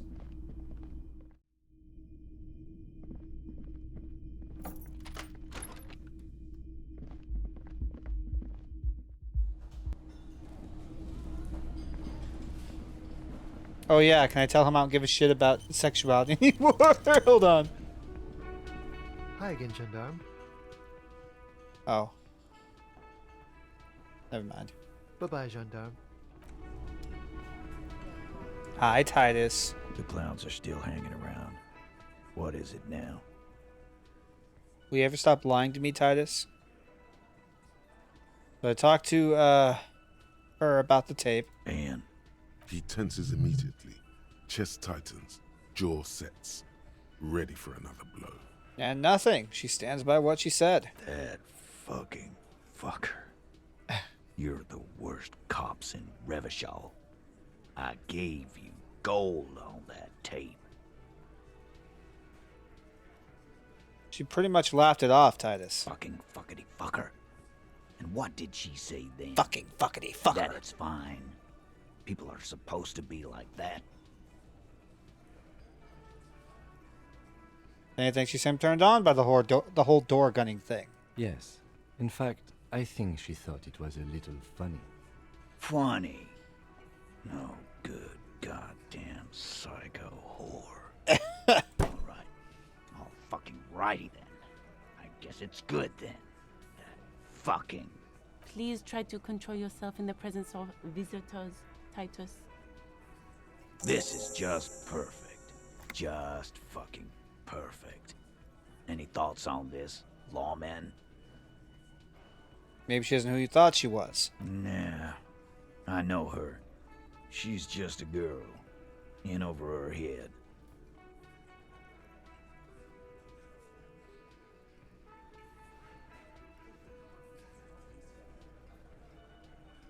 She's not some helpless girl. She handled the mercenary well enough. Handled him? She got into some stupid shit with that guy. Shit we had to take care of. Yes, we heard all about it, and the fact still stands. You were more disturbed by the tape than her. You share with me, Titus, what really happened. I already told you. We fucking hanged him. There's less gusto in his voice now. His men, too, are growing increasingly silent. The man is slowing down. Looks like a bad blood sugar crash. He can't keep track of all the variables anymore. Come on, Titus. We know you didn't hang him. He was shot. I know you're tired. So am I. Why don't you just... You know what? I am tired. I'm tired of you and the whore upstairs. Next time you see her, tell her Titus said, "Fuck on!" That lying, scamming. We're done. This is over. You understand? Your little investigation is over. Yeah.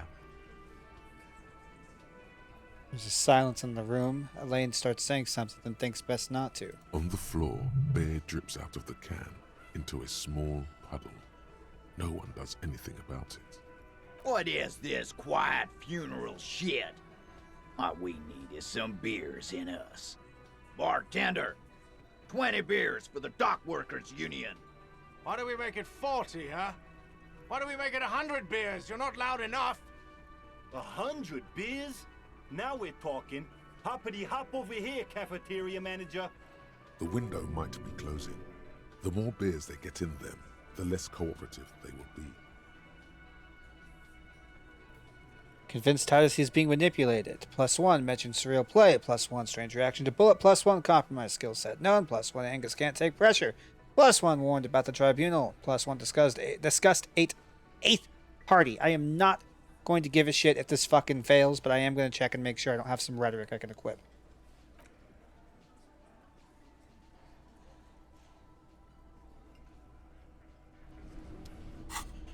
Alright. Rhetoric. Yep, there's a rhetoric.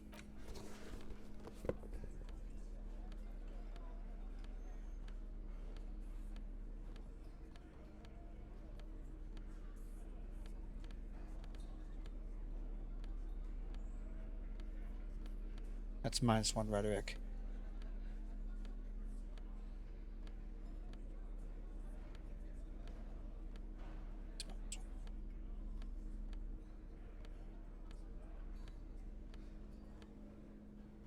Okay. And anything I'm wearing is this fucking with that? We got... No, we're good. All right. It's you again. What is it? Oh, welcome back, Robbie.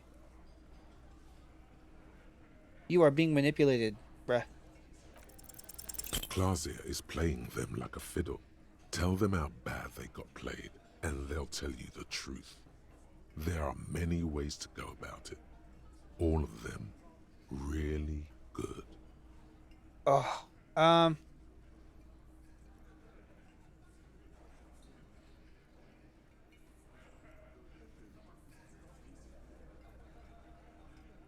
Cock carousel. I know what's going on here. I've been wronged too. I got this fucking dark shadow over my heart. What the hell are you talking about? Titus is so annoying with his unskippable walk. I agree.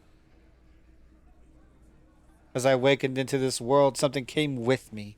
An ancient sadness. Oh, that shadow. A man your age. Damn. A hangover must be lethal.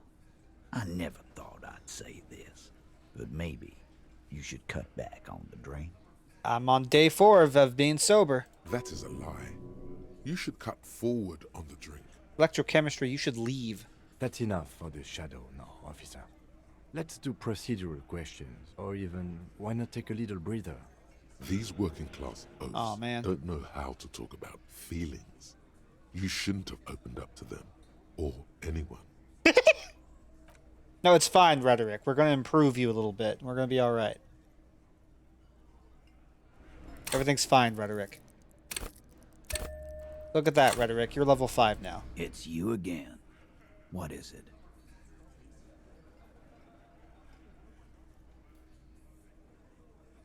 %83%. Convince Titus he's being manipulated? Bad idea. Bringing her up will do no good. You should know by now. Titus will never falter. Oh, what then, Rhetoric? But you know someone who might. That's it then. Case closed. We're going home, Kim.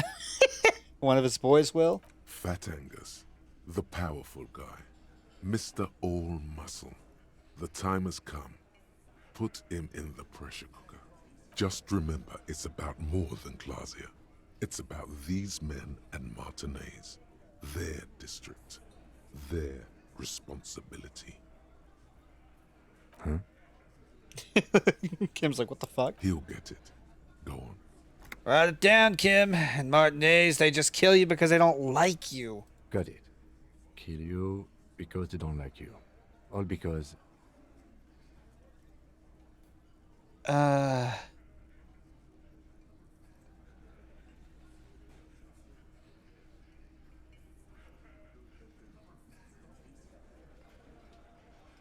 Because you're a foreigner. Goddamn right.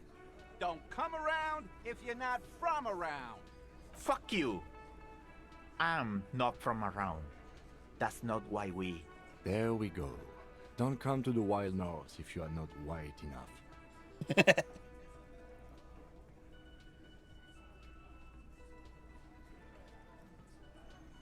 They just hang you, shoot you, whatever. They can't even remember. It wasn't that. It wasn't. We didn't shoot him. Oh, you know? No. That's it. That's the weak one. You flushed him out. Now go in for the... Officer, you will be next if you don't shut up. Firearm. A Glass 08 or a 38. Oh, shit. Pistol. Either is small enough for you to have missed. Oh, fuck. He's onto you. He knows what you're trying to do.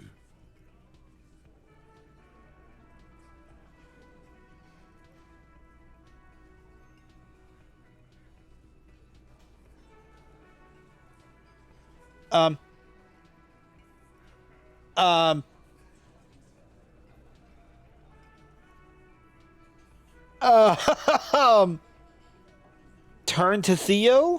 What happens if I keep talking? Gonna kill me too in this bar for nothing? No, I'm not gonna do it. I'm too old for a shot like that now. Fuck, did I fuck up? You hear that, Angus? They're gonna kill me too? Suddenly, there's an awful ringing in your ears. Your body temperature spikes. You're burning all over with fear. To your right, you sense the air move. The lieutenant draws his firearm. Oh, shit. You only manage to perform one more movement. An instinctive jerk to your left. Then, no sound. No one screams. It's impossible to say where it comes from. More dead cops. Sad news from... Oh, shit! As the bodies of 2 police officers are found floating in the canal. It is believed the officers were pursuing a murder investigation, but got caught in the dock workers' strike and were gunned down under unclear circumstances. Such needless loss of life is truly tragic, a local union leader, Everard Clare, commented, and added that although the event is truly horrid, we can expect similar incidents to follow if right-wing vigilantes are allowed to run around uncontrolled and try to wriggle their way into well-organized neighborhoods. God damn it, I got us killed. Oh my god. They fucking killed him. But there were witnesses. What do you mean our bodies were just in the fucking... No, what the fuck?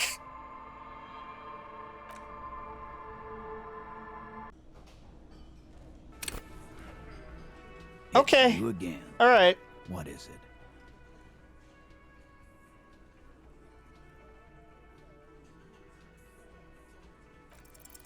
Convince Titus, but you know someone who might.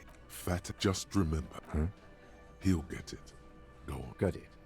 Kill you. Goddamn, fuck you. There we go. Don't come to the Wild North if you are not white enough. It wasn't that. That's it. That's the... Officer, you will be... Firearm. He's onto you. He knows what you're trying to do. Look at Kim first. The lieutenant has put down his notebook. His hand is resting on his holster. He gives you an imperceptible nod. What? What does that mean? That's a good question. What does that mean? So I have reason to believe one of you killed us in another timeline. If we both died, but Kim's at the ready, was it her? Was it Emily? Or what? Turn to Angus and say it? We didn't kill him. We didn't even hang him. He was dead when... Shut up, Angus. He was dead before you hanged him. Yeah, I know this. I am aware of this. We figured this out. Fatty! Say one more thing to the cops and I'll... Dennis, stand down, or I'll beat your head in. Theo, take your hand off the belt. This isn't 31. I've got this under control. Does he? His closed fist is shaking. It's you who's in control. Let them have their moment.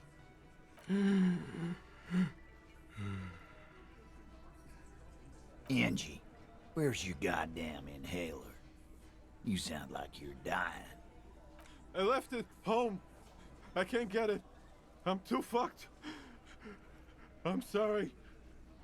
Why are you so fucking fat, Angus? Now it's all pointless.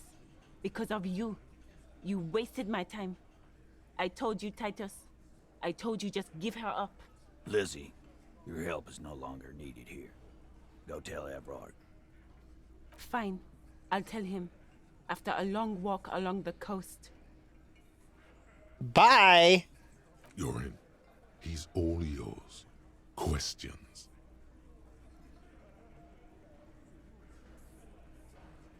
So you didn't kill him. He was already dead. He nods. You hanged the corpse to cover up the real cause of death. The bullet in his head. Yeah. Another nod. Why? Because the girls asked us to. They were in some shit. The girls? Girls plural. There's another girl. 2 of them. Take note of this. They'll probably say more about her later. Did she kill him? Cop, I have no idea. The girl says she didn't.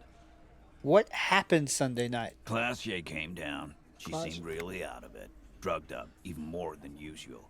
Bug-eyed and gurning, you know? Not in a fun way. It looked like she'd redosed after something went down. I've seen that look before. She was scared.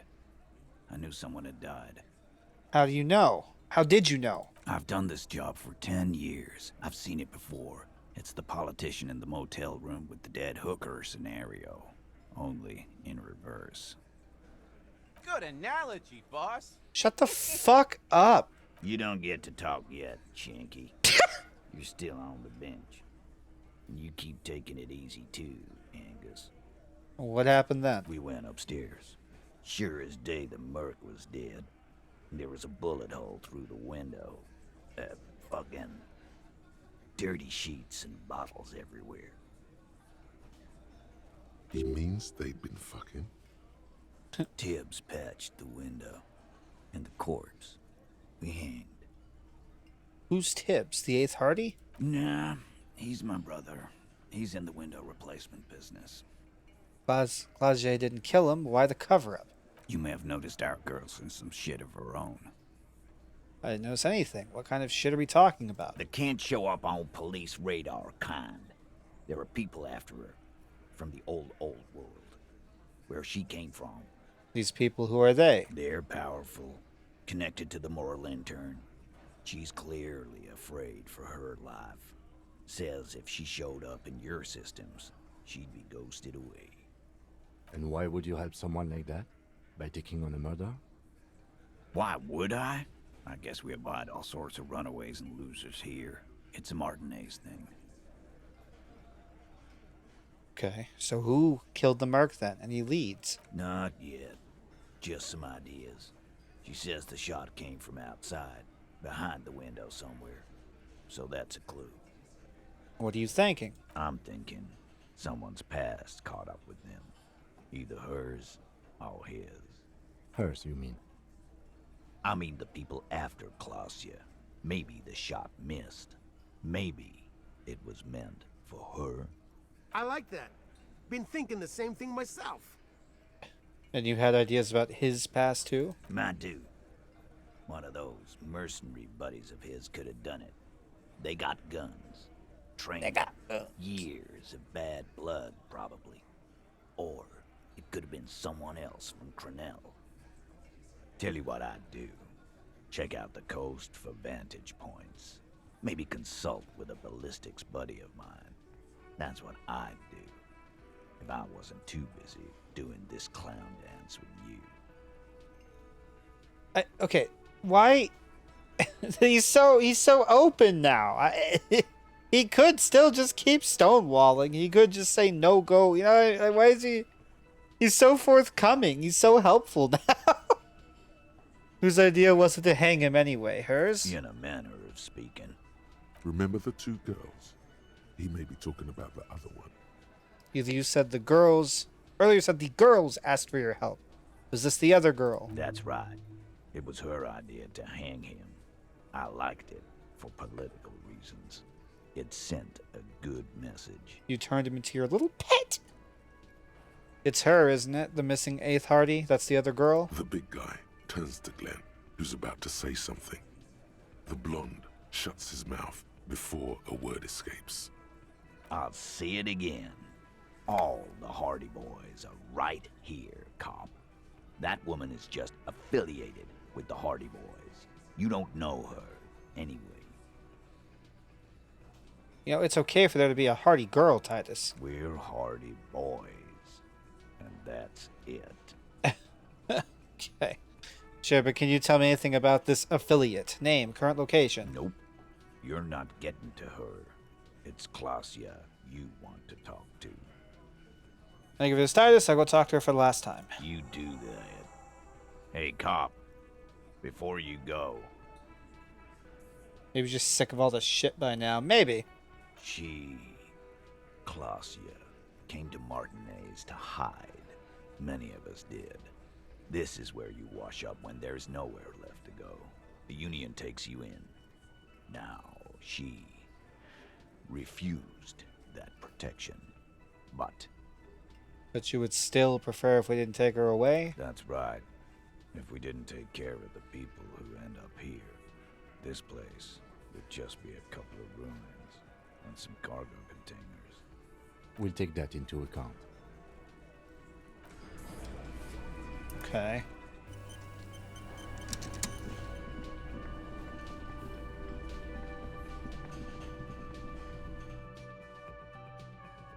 She's gonna be dead up there, isn't she? She's gonna be fucking dead. Or I'm gonna be talking to her and she's gonna get shot. One of the two.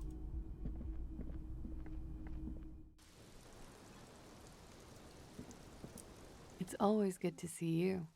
You don't have to lie, it's okay. Something in her demeanor has changed. She's tired, consigned to her fate, to being here with you and what's to come. The Hardy Boys told us what really happened. I understand. Just like that. No resistance. Her shoulders are slouched, her feet long and straight. Like a dragon games have taken a toll on Exmo's trust. Yeah, that's fair. You don't look surprised. You were expecting this. I knew there was a chance you'd get them to tell you. It's what you do. You're the police. For what it's worth, I'm sorry for wasting your time. This is good. Clear the air first, between you two. Then move on to questions. After she gets shot, Harry's gonna hold for like 5 minutes. She makes a dying speech. No, it's not good. It's the opposite of that. This will let her dictate the terms of your... Shush, I can't hear what she's saying. If you knew we would find out eventually, why did you waste our time? Because of the Hardys. I couldn't just dispense with them. They were only trying to help me. Out of the shit I'd gotten into. It's not a good enough reason. You're right. There's more. More? You answer to the coalition government, and by extension, the moral intern. Briefly glancing over her shoulder to the sea, as she's done time and time again. A grand expanse of water reaches over the bay and to the horizon, golden grey in the noonlight. What lies beyond it? The Pearl, the Muindi Isola, the Occident, and then Aranye, the old, old world. Is that why you're looking over your shoulder? You're afraid of the moral intern? You share a database with them. You send people to their courts. What's going on? What did you do? Just business. But bad business for some people in the moral intern. If I show up in your records, officer, they will find me. They will... What happens if they do? They will kill me, sir. If you file my name, take me in for questioning, enter me into the moral intern mill, well, then I'm fucked. For nothing. This murder didn't have anything to do with me.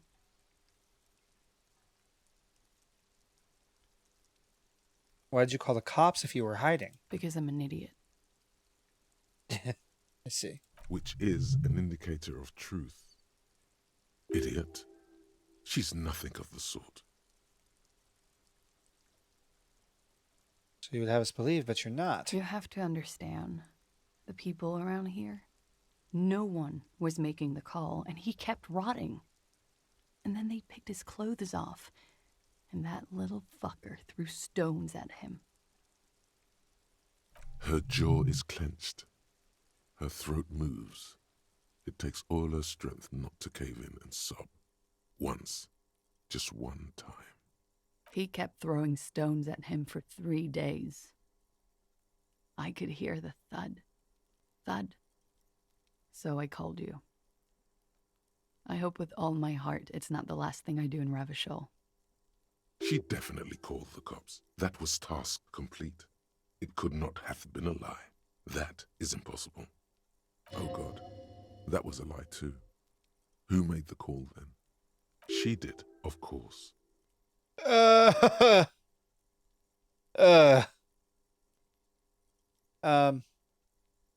did you do to have these people after you? It's not nice, but it's not illegal. Not here in Ravishol, or even in Oranje. What exactly did you do? Industrial espionage.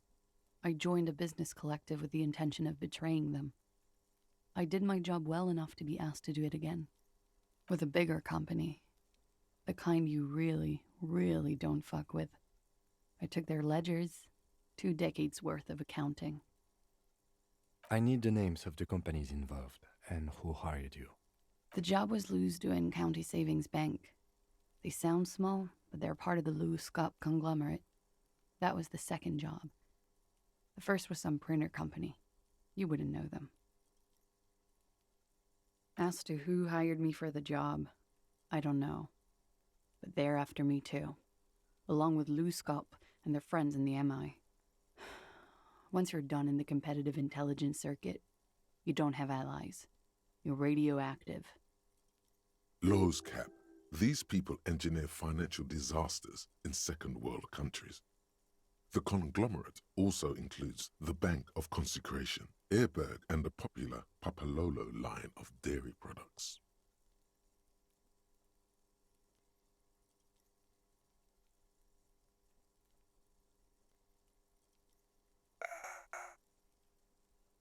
I'm sure there are people who have done much worse than that. Sure. I'm not a war criminal, but it was bad. People lost their jobs. Good people, too, not just C-suite. A lot of people got hurt. But that's just more of my shit you shouldn't have to deal with. You're solving a murder. What happened here the night he died? We were there. Together. In bed, I mean. Tell me exactly what happened. Okay. He was in a kneeling position. He had just entered me. I was on my back, looking at him. I heard the window behind me shatter, and I turned to look. There was a hole in the glass. I turned back to him. His eyes were looking through me, and his mouth was open. Dumb. I could see. I could. Her chest rises and falls with each word. She keeps herself together and says it. I knew he was dead. Before he fell down on top of me. Then what happened? He was heavy. I pushed him off and he fell to the floor. There. He only had his boots on.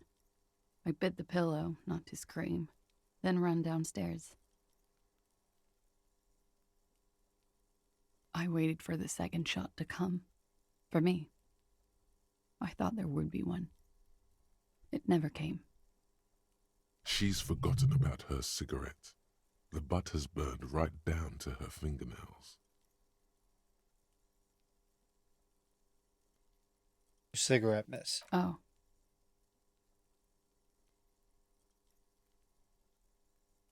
Oh, sorry this happened to you. So am I. What time was this? When did it happen? It would help us if you could be as precise as possible. 11:30 to 12:15. I don't know the exact time. Around midnight. It's okay. Were you inebriated? Not as much as usual. He'd done a line, plus other things. I was drinking. Wait. Titus said she was gurning her jaw off, much more than usual. I just said you looked pretty high. Oh, yeah. I did one of his lines, just to clear my head. Good thinking. Clear your head. You should... Shut up. Did you hear or see the shooter in the course of this? No. What'd you do then? Nothing. I was trapped. I was stuck in my room downstairs. I got some clothes on and crawled back up, drew the blinds. Blood was coming from his mouth. Not a lot. Just a little. He was still on the floor, slouched. I couldn't be there with him anymore. So I ran down and out of my room, into the hallway, down the stairs. I knew there would be people there. When it happened, did you hear a gunshot? When he was shot? I may have. I don't know. I couldn't hear anything over the glass exploding. The gunshot wasn't that loud. This is something to keep in mind when assessing the distance of the shot. What happened after you ran downstairs? Sylvie was tending the bar. A lot of people were there. The Hardys were at the table in front of the stage. I think the union box was full. Ruby was there too. They were having such a good time. I sat down and they all welcomed me. I didn't even have to say anything. Ruby knew something was wrong. Ruby? Who was Ruby? Ruby. You know, the leader. The leader? The leader? Of what? The Hardy Boys. I thought Hardy was the leader of the Hardy Boys. Well, nominally, yes. Ruby's the one they go to when things happen, like things they need taken care of. She's the organizer. I see. Titus doesn't like that. This Ruby, in her phrasing, is entrusted with great power. She trusts her. So do the others. What then? Well, Ruby said let's talk upstairs. I showed her the room. I've known these people since December. They know my situation, that I can't leave a paper trail. Ruby was the first one I told. She said she'd take care of this. It's what she does, you know, take care of things. I helped her get the body to the bathroom. We used a belt to pull him up under the shower. to keep him upright. To mislead you, they were tampering with the body. To produce lividity, matching a hanging? Yes. We completely missed the tampering. Looks like you got there in time. What was this, 20 minutes after death? About 20, yes. Ruby explained it would make the blood... You know what he does. Then what did you do? Ruby went outside to talk to Titus and the boys. I was just looking at Lely in the bathroom. I had to put his clothes back on. His armor, too. It was tough, but I've seen him take it off and put it on many times. It took Ruby maybe half an hour to come back with Titus. I'd gotten him ready by then. They carried him out. I knew what they were going to do. Make it look like a hanging. Ruby said they would. What did you do while they were hanging him? Ruby said to wait here. She also said I wouldn't see her for a while. That we should lay low or something. So I did. Where is this Ruby now? I don't know. I haven't seen her since. We will need to take this question to the Hardy Boys. Interesting. Why did this Ruby go through so much trouble to hide something someone else did? Look into this later. Could the people after you have killed him? That's the first thing that went through my head when I heard the glass break. And? I thought they'd found me. They've killed him to punish me. All last week, I've tried not to talk to anyone or be seen with anyone so they wouldn't be hurt. I've come to understand, however, this is paranoia. What happened didn't have anything to do with me. Either way is something to consider. We can't go after Loose Cap. Not yet. There are other, saner leads. I don't ask you to, Lieutenant. If there's one thing I know, it's that you'll get nothing from there. When was the window changed? Last week. Angus and Titus's brother, I think he's called Tibbs, took care of it. You should have another look at that window after this. Reconstruct the scene. It's right there. In her bedroom inside? Yes, you see the glass sparkling out of the corner of your eye. I do not want to ask her if she killed Lely. Okay, we're done here. She nods for now. Silently. She doesn't even smoke. Just picks up the cold coffee and holds it in her hands. He's thinking, are we done here? Or should we arrest her? She's a flight risk and she lied to you. She should be taken into custody. No, that won't be necessary. Just leave her alone. She's been through enough. She doesn't need this police brutality. This guy won't budge. You have to wake Multiface up, forcefully, if you want to continue pushing her. Okay, let me see about equipping some drama shit.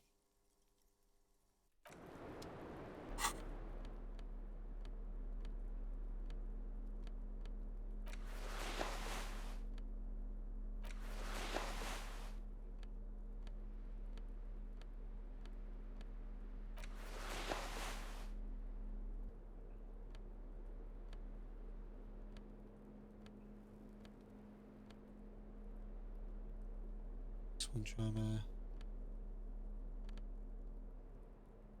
Oh yeah, the Party Dragon Silk Robes is way better than the leather jacket. Piss.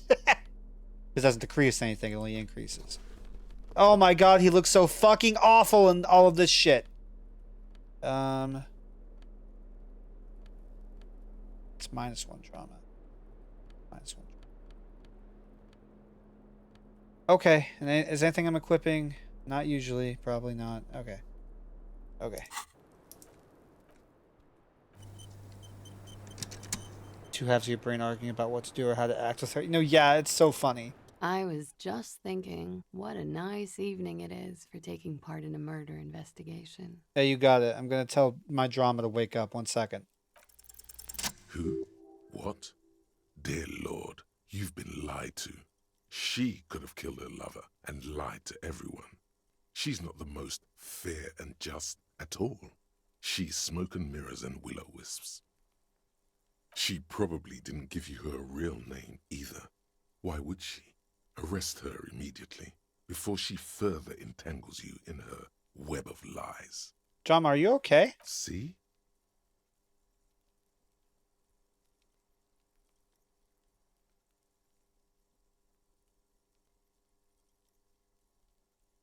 You know, I think you didn't make that call to the station. I did.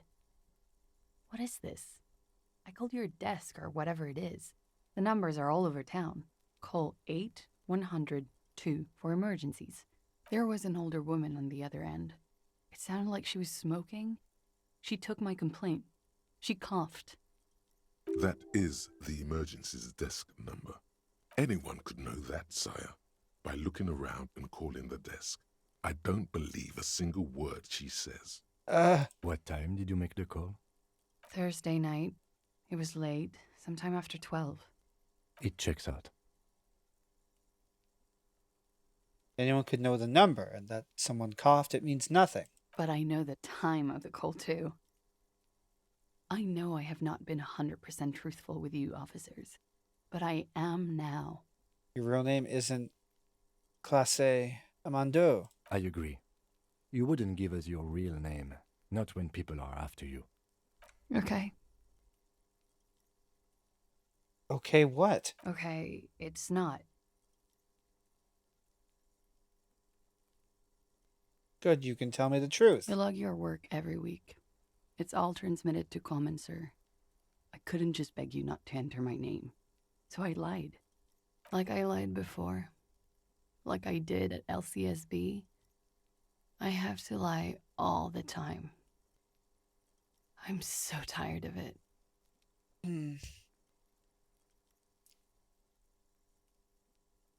Was the passport bullshit too? That passport you keep hidden? No. It's submerged in a plastic buoy on the coast, in the reeds. It just doesn't say Clausia Amandu. It says Anouk Mea Smith. Okay. Falsified documents? Passport and visa. Given to me by my employer. I can't even use them. My employer probably leaked the name, Mea Smith, to hurt me. Why would they do that?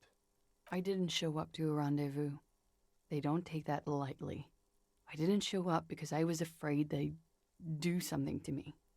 The job was finished. I'm just a liability now. Oh my god, what the fuck do I do with this NPC? She fears an arrest right here and now.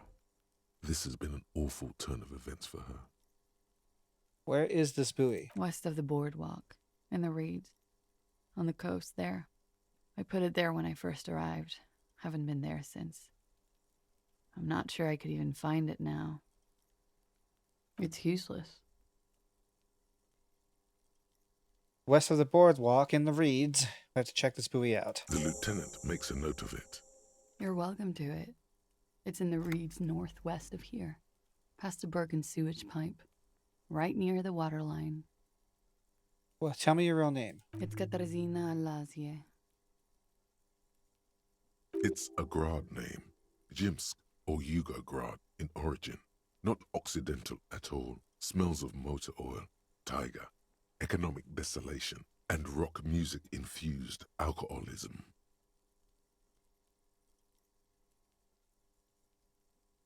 Okay, but it's not. Yeah, it's grad. My parents were Zhimsk immigrants, but I'm nationalized Oranese. All I remember is Oranje. Alasia is my father's name. Of course, she doesn't look like an Oranese woman at all. She's... I should have guessed. You don't look Oranese. I've always had that going for me. I only have the birthmarks of an Oranese woman. Okay, I'll keep calling you Classe. That's cool. Oh, I thought that'd be good. She doesn't feel like a Classia. She feels like nothing. Probably not even Miss Orange 37, are you? I am. Oh. They can never take my sash and my scepter from me. Okay. Yes, they can. For lying. Trauma. Okay. She nods, her back straight, ready for whatever is next.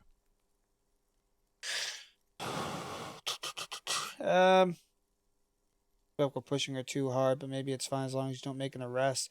Well, it's like the fear is we can't trust literally anything she says, I guess. Kim, why have we not arrested her yet? There may be grounds here, at least for an extended detention. A little whimper. The young woman hears you. She's looking around. Fuck.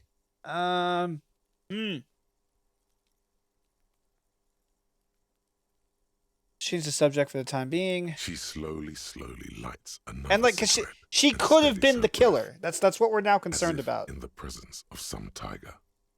We don't know how much of anything she said is true anymore. I guess that's part of the reason we need to go find that passport. You are. This is not the end of this. Let's get back to those lies she told. Yes, we demand she be punished for deceiving us. We demand her anxiety. We demand her fear. Yeah, I want to ask if she slowly lights another. The room. Yeah. By the collection of prescription drugs. Thank you. I've put a lot of time and effort into it. Technically, possession of narcotics is legal in Revachol, but you should still reprimand her. Okay. I always heard you RCM guys were cool. You are. Suddenly her personality has shifted again because I went back to an old question. Other questions? All right. Suddenly she's loud. We'll do this later. Okay. All right. Let me do a BRB real fast. Hold on.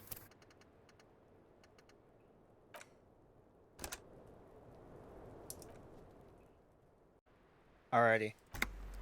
Let's go look for her thing and hope she doesn't fuck up. Oh, let me fucking change. Maybe I change. Hold on. Maybe I don't wear all this shit. What's his stupid fucking clothes? His canon clothes. We got the shitty fucking tie. And, yeah.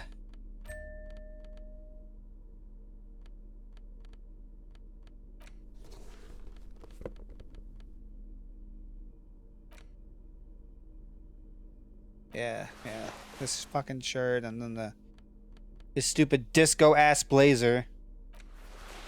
Yeah, this is his what he wakes up, what his room wakes up with, rather, not what he canonically wears, but the horrific neckties, +1 to inland. This gives him also a volition boost. Sure, there's +1 conceptualization, -1 suggestion. I don't know if there's a shirt that the lounge jacket replaces his jacket, so it's not a replacement for his shirt like I wish it would be. It would just be a better fucking shirt. But yeah, his flare cut trousers I just hate in general. Because I don't really want more electrochemistry, and that's all they do for you, and they remove your savoir-faire a bit. So I fucking guess there's just not a whole lot of other pants options, are there? Until I can find the leggings or something? Yeah, but his disco-ass blazer gives him +1 to his esprit de corps. But RCM Commander jacket also gives him plus visual calculus. So, yeah, it's just an upgrade. That's right. Oh, I didn't see the message. Robbie, you're fine. You're fine, dude. You're good. Don't even worry about it. You're fine. And the Donkey Kong Country trilogy, the other composer was David Wise. Who the fuck is Grant Kirkhope? Who am I thinking of? Who's that man? Yeah, +1 empathy, -1 logic. +1 logic, -1 authority. Okay, I see.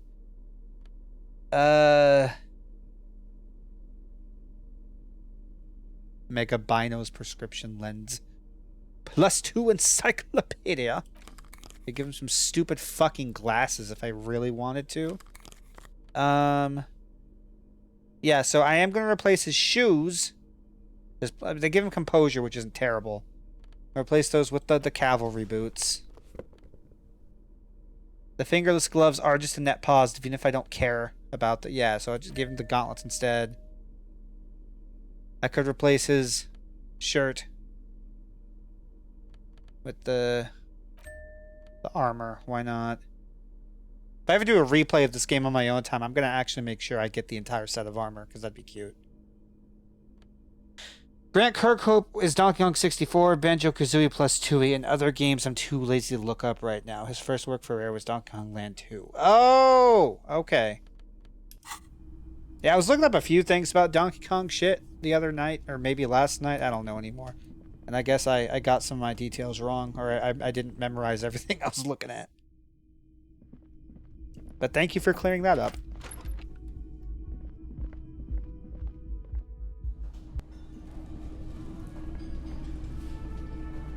Are you guys still just no? Again? I can't believe this shit. Alright. Now I can sing? Now we're good? The stage is all set up for your performance. Feels silent. You can hear the pellets creak under your feet. You feel a little dizzy, a little unsteady suddenly. So, are you ready for your thing now? Let me know when I should turn on the karaoke carousel. The bar is full and buzzing with chatter. No one is paying you any attention, but still you feel your knees turn to noodles. Okay, now a couple is looking at you. Even worse, just make sure you move, okay? Don't be stiff. Okay. Yeah, ready, guard, but not yet. Put your lips against the microphone. Test it. A loud feedback noise startles the room. You feel like an amateur. How are you supposed to hold the mic? Should you just sing into it? Where should you stand? Hands. Where do you put your hands? Oh, that was minus? Oh, no! I might reload. Look, Kim, I'm going to sing karaoke. I can see that. Okay. Okay. Yeah, let me reload. Also, I slightly misspoke. David Wise was involved in the original version of Donkey Kong Country 3. Just Evelyn. Right, yeah.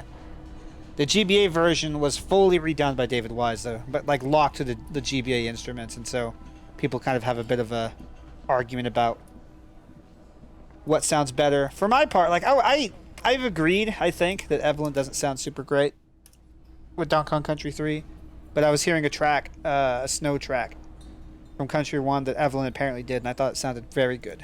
I liked it a lot, actually. Give me my fucking drama.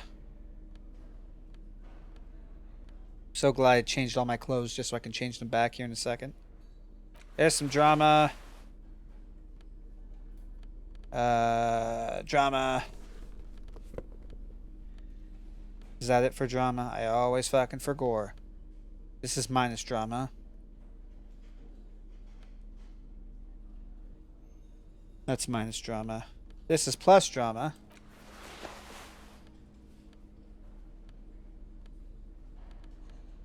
This is plus drama. Well, that's, yeah, but that's worse than this jacket. Okay. Okay. Alright. The stage is all you feel. So, are you ready for your thing? The bar, just make sure you move. Oh, here we go. Don't be stiff. Dress code, insane silk dragon. I am ready, God. It's play. The air is thick with anticipation. Someone dims the lights as the music starts. Okay, here we go.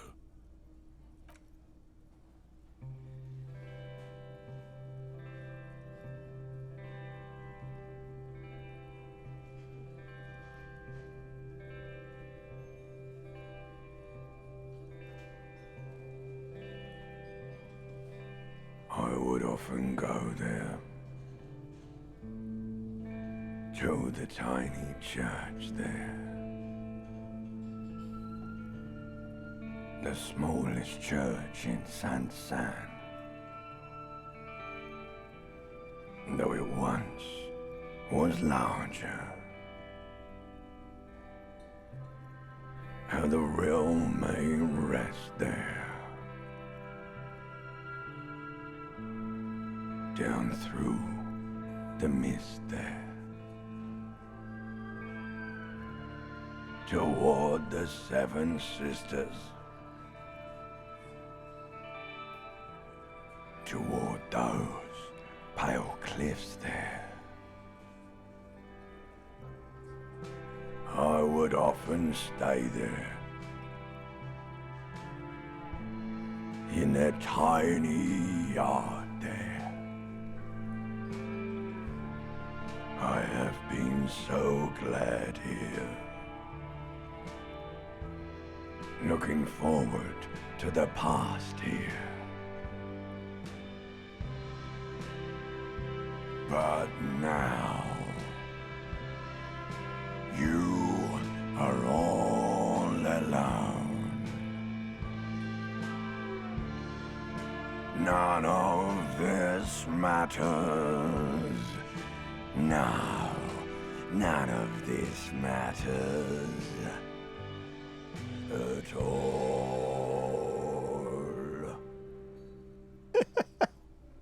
His voice is so fucking deep.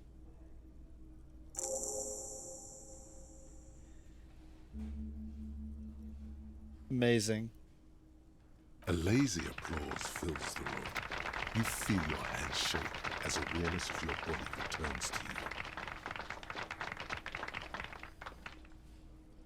I'd like to dedicate the song to the RCM. Please don't fire me.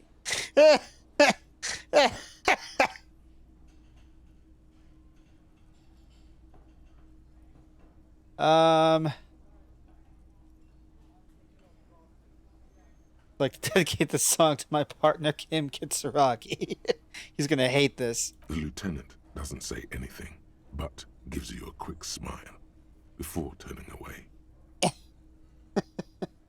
Glad to get the clarification his voice is the ancient reptilian brain voice. Yeah, right? He's incapable of blushing, but if he weren't, he'd blush. I want to say, I can't... Is it still all the same voice actor? At the very least, the ancient reptilian voice is like the... Talks like this. That's, yeah, probably still the same voice. Good, good. Are we ready? I want to unplug the microphone now. Last words?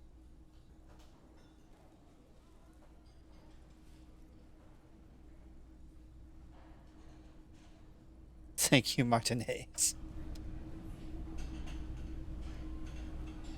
Did I do good, Kim? Did I do good? Yes.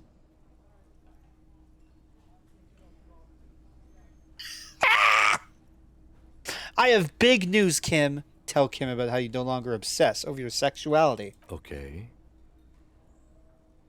Oh, I didn't say that. I see. I have managed to stop obsessing about my sexuality. Great. Imagine all the time you'll have for work now. Matter of fact, we should get back to it right now. Yes. Mm-hmm. Just one thing, though. What?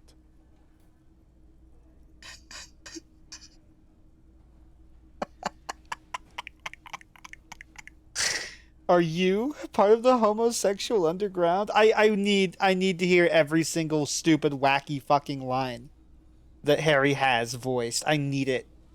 You didn't stop at all, did you? You are just obsessing about other people's sexuality now. Yeah, but... But am I? I'll spare you another 20-hour mine project. Yes, I am. Now let's get back to work. That's the truth.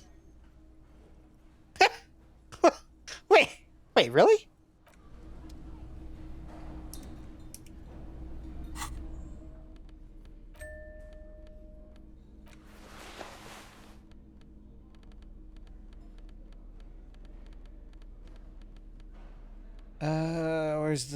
Where is it? There we go. Let's go! Kim, queer icon. Yes. Let me try and smell Kim, I guess. The lieutenant's posture becomes rigid and uncomfortable as you lean forward and sniff the area just above his shoulder blade. The lieutenant is fastidious as a cat in matters of his personal upkeep. And yet, in the folds of his jacket, you can just perceive the stale and acrid traces of oil rags, transmission fluid, and brake pads. Wait. There's something else there. Something that sets your GABA receptors aflutter. My what? The lieutenant's aftershave a common drugstore brand. Strong hints of pine needle. But what sort of ideological picture do these smells paint? Tough to say. Do you need something, detective?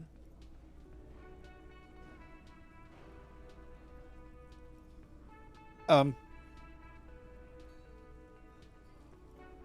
was just wondering what brand of aftershave you use. It's nothing fancy, just plain old Tiger Super Special. Are you thinking of, you know? Who's these bad boys? No way. I didn't mean to offend. It's your business, of course. Was there something else you wish to discuss? Can't talk about you yet? Me? Yeah. I don't see how my life is pertinent to the investigation. Got a rapport together. That's a fair point. All right, for the good of the investigation, what do you want to know? Never mind, these topics suck. Good. Let's check. Okay. Alright.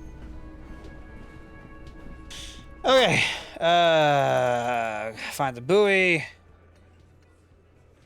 West of the boardwalk on the coast. Make task of Ruby's location. Right.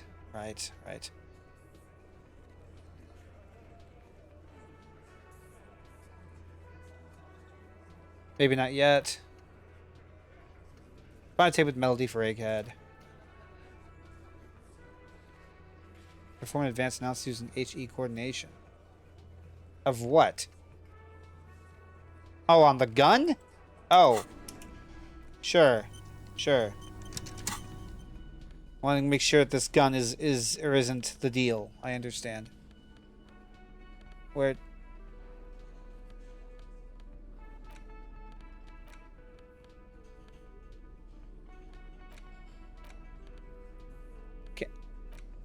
Can I interact with it, or...? It's the ledger you found in the trash. A cabbage of papers hanging Oh. from the board, with the permeables drawer inside. It's barely held together by a clip, then made complete by the faint smell of urinal cleaner. Did I not do these? Open the hidden compartment in the clipboard. The two sides of the board appear slightly misaligned, like a drawer that's come off its slides. If you bend the plastic on your knee slowly, the slides snap back into place. It should be possible to just, you know... Slide the drawer open? Without resistance or sound, the two I panels didn't move do against this? each other. The compartment is now open. None of this is familiar, so I guess I fucking didn't. What's inside? 2 ticket stubs and a handmade postcard.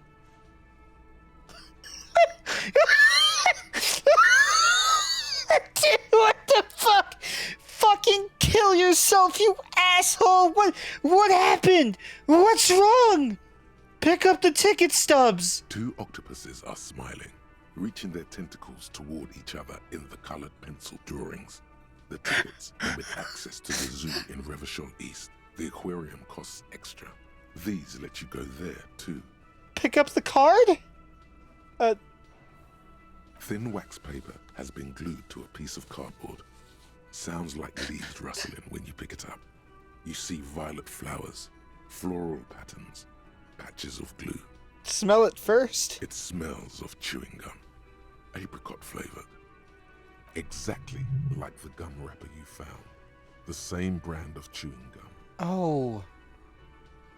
Oh. It reminds him of his wife. Familiar handwriting lines Ex-wife. the inside of the card.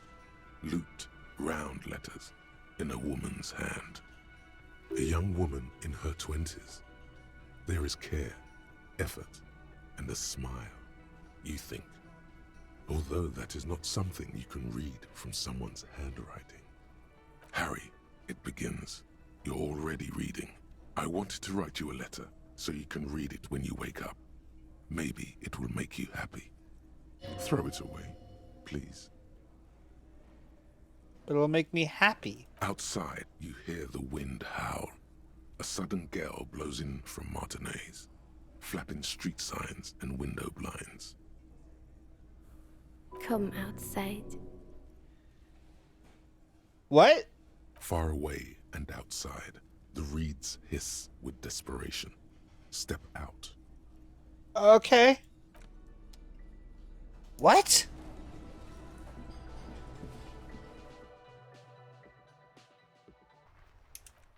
All right, we're outside. Let's continue. It's the ledger you found in the trash. A cabbage of paper without resistance or sound. The two panels moved against each other. Thin wax paper has been glued to a piece of cardboard. Sounds like leaf. Familiar handwriting. A young woman. Harry. Throw it away. No. A merciful wind blows in from the Bay of Revachol, dusting the ground at your feet and raising newspapers far away. You feel the card slipping into it. Now that you're out, let go. No, read the fucking card. Your hands shake, holding onto it. Every morning when I step out and you're asleep behind me, it says, I find a little piece of sadness in me. I carry it in my chest down Voyager Road. Every step I take, it grows. By the time I reach the fuel station, it has filled me entirely. I step onto the light rail and look back. Sparks fall from the bow collector. I know it will be like this until late afternoon, when I get off the 42 and walk back to you. You. Every step I take will get lighter. It almost makes me run. Sometimes I do. I can't believe I met you. I can't believe the happiness I feel with you. You have a vast, vast soul, and I will always, always, always come back to it. Kisses, kisses, kisses. You feel the air sucked out of your lungs and the blood sucked out of your head. Everything around you gets dark. Small white dots appear. You feel the ledger slip from your hand. No, hold on. Oh my god, hold on. To what? There's nothing. Detective, is everything all right? Fall sideways. Jesus Christ, Harry. You are so fucked up. What?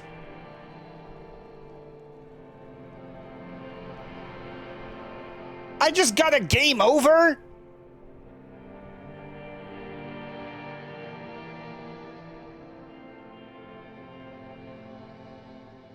Oh my fucking god, Harry. There is nothing. What? Again. Nothing. Nothing sad, brother. No treachery. Just blackout. Okay, yeah, just lie there, passed out. Fuck it. Well, almost nothing. There is the ground below you. That's still there. And the small light that's on, fluttering, somewhere in the basal ganglia. Who's that? That's me. Blue eyes, that's me. And who was that? Who was what? He speaks of the sickening Oh, I longing. was thinking of Limbic System with the high-pitched voice. Even in the darkness, he's grasping for it. Still trying to hold on to the great sorrows slipping in the water. Slimy. Nah, it was cool. I'm cool. The cool when you're dead, brother. Here in the paleo-mammalian cortex, we call it the shadow. Because it's always there. White morning. Tell him. Ah, yes. In the olfactory system, they call it the apricot chewing gum scented one. It's unhealthy of them to linger on it so. But as they say, what do you do? Smelled so nice. It didn't smell nice. It smelled like betrayal. Where is Voyager Road? There is no Voyager Road. There are no roads, no houses, no lights in the windows. It's all on pause. What was the X? What was that? The X something? The bloated corpse of the past resurfacing. No, it was beautiful. Beautiful. Believe me, stupid ape. Its lack of beauty was not the problem. If that fucking postcard kept going on about just how very much in love this woman was with Harry and being beside him, I was going to fucking cry. It was a very heartfelt fucking postcard or whatever. It was so fucking sweet. My name appears to be Harry. Your name? is fuck all. It certainly ain't Harry. Then what is it? Your name is passed out on the ground, dragged around by one of the other evil apes. They're taking you somewhere. Poor Kim. Just lie there motionless, I guess. You think they would let you? Until you disintegrate into biomolecules? No. Someone is breathing on your face now, inspecting your pupils, stupid idiot. What is that? It's cold. Yes, they're pouring something on you. It's in you. And It's delicious. Glowing lights on a dashboard emerge out of nothingness. Where am I? In the upholstered cabin of Lieutenant Kitsuragi's motor carriage, seated in the driver's basket. The air is thick with leatherworks and heavy fuel oil. Cold water runs down your chin. Drink. Water. Okay. The water is cold, silvery, the stuff of life itself as it pours down your parched throat. The pounding in your head recedes. The darkness parts. Drink. You haven't drunk water in 2 days. Did you know the human body is not made to survive on alcohol alone? You need a secondary form of hydration. Kim, I haven't drank a drop in days. I promise. I swear to fucking God. With greedy gulps, you down half a liter of cold water. Some of it spills on the driver's seat. The lieutenant pays no heed to it. What happened? I should ask you the same. You were reading your paperwork. Then you passed out. I carried you to my kinema to take you to a hospital. Then you came to. How long was I out?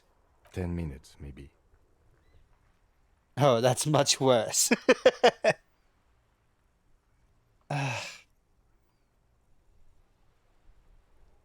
Came in contact. The burnt-out ruins of the past, Lieutenant. That does sometimes happen. You dropped these. Are you okay to proceed? Let's solve this case. Good. Okay. Wait. Wait. I wasn't done. There was a whole other part of that I wanted to look at. Wait. I can equip this? Ledger of failure and hatred. -2 authority, but +1 to vampire, +1 empathy. The same ledger you found in the trash. Only worse somehow. It makes you think about the letter, about the woman's handwriting, about not wanting to get out of bed in the morning. It's the ledger you Oh, found okay, in the I can. trash. A cabbage of papers hanging from the board. Can I read the case files now? Drawer inside. Yes, at last. You find a way to piece them together using the alphanumeric code on the margin. HDB41, date of initialization and time of arrival on the scene, followed by the title. For example, HDB4120117000, the Next World Mural. Wait, HDB41? Weren't those Officer Precinct? Why, yes, your precinct number is 41. And HDB? Every last alphanumeric in the files begins with it. And these are your case files. It's safe to say HDB are your initials. Yeah, we know. Harriet Dubois, HDB. Yeah. The Next World Mural. This one is relatively easy to reconstruct. Overnight on 1202, a graffito, nay, a mural, appears on an 8-story tenement overlooking central Jamrock. The building is a sparsely inhabited ghost tower, part of a failed real estate development called Grand Couronne. The mural is enormous. 2 silhouettes, a man and a woman, are kissing. The text cut into their form reads, "True love is possible only in the next world. For new people, it is too late for us. Wreak havoc on the middle class." Why the middle class? People call it that thing and that fucking thing. It's visible for miles. In 2 days, the station's complaints desk gets clogged with requests to remove the bummer. You and your partner are assigned to the case. The graffito crew is easy to track down. Only the bell lectures have the literage of industrial paint to cover the surface. One of the graffito artists is rumored to be rich. They take responsibility for the execution, but not the design. The ideologue of the next world mural, as the crew calls it, remains an unknown.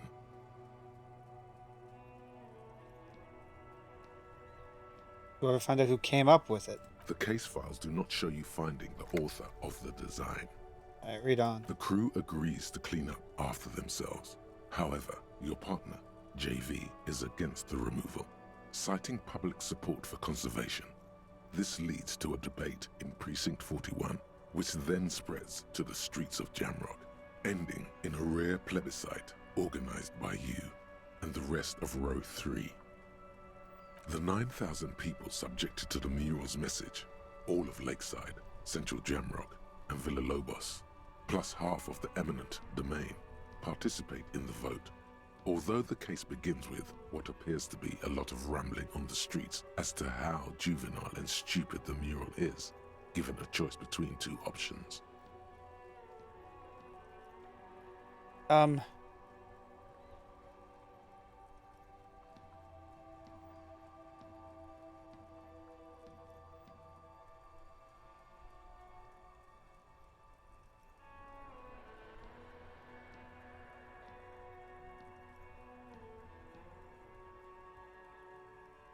Okay. I guess remove it. It is wrong.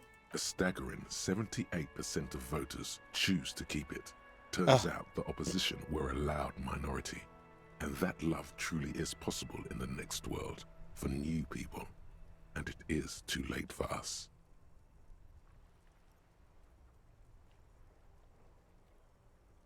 Must have voted and possibly even lobbied to remove that thing because I don't believe in that rubbish one bit. No one cares what you believe in, man with the smelly toilet ledger.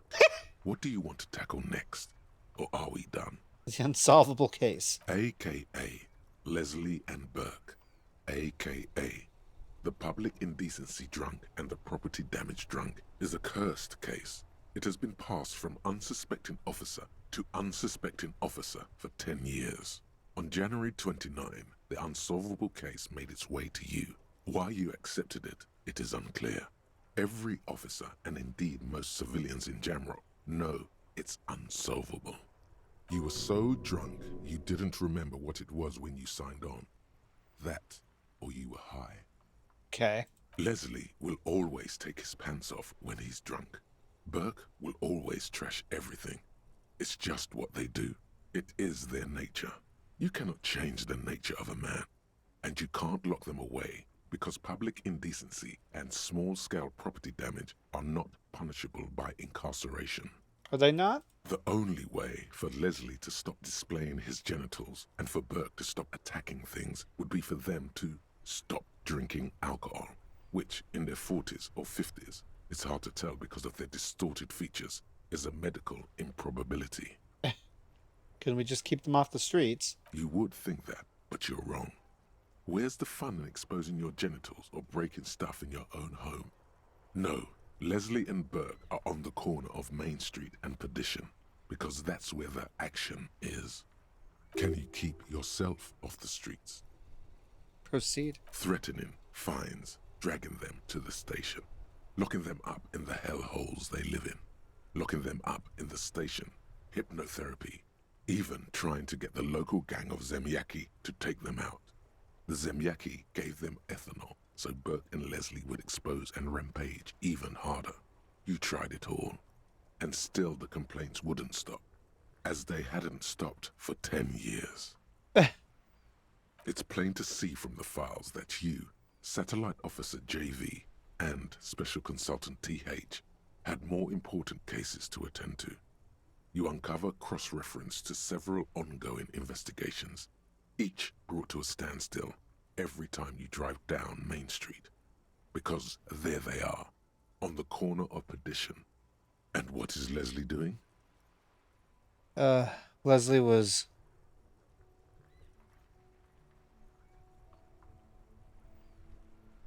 Leslie was public indecency. Good. You're learning.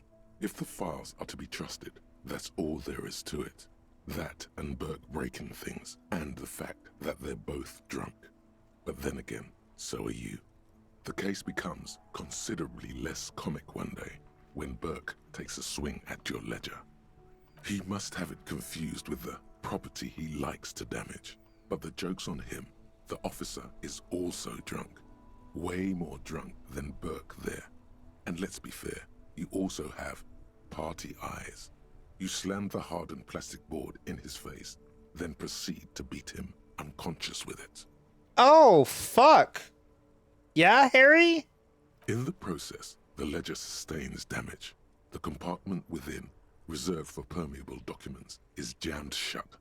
You stop your assault on the now unconscious Burke to open it, but are unable to do so. The officer began to cry, reports Leslie, who, at this point, is tending to Burke. He came at us, and at us. I think he was trying to kill Burko. While trying to kill Burko, you slowly come around. The permeables compartment is open. You've smashed it open on poor Burko's kneecaps. The good news is, Burke can't walk anymore. Can't get out of his apartment, an invalid. With Burke to tend to, Leslie cuts back on the indecent exposure. Maybe he flashes his genitals to Burke, who knows, but both drunks are off the street.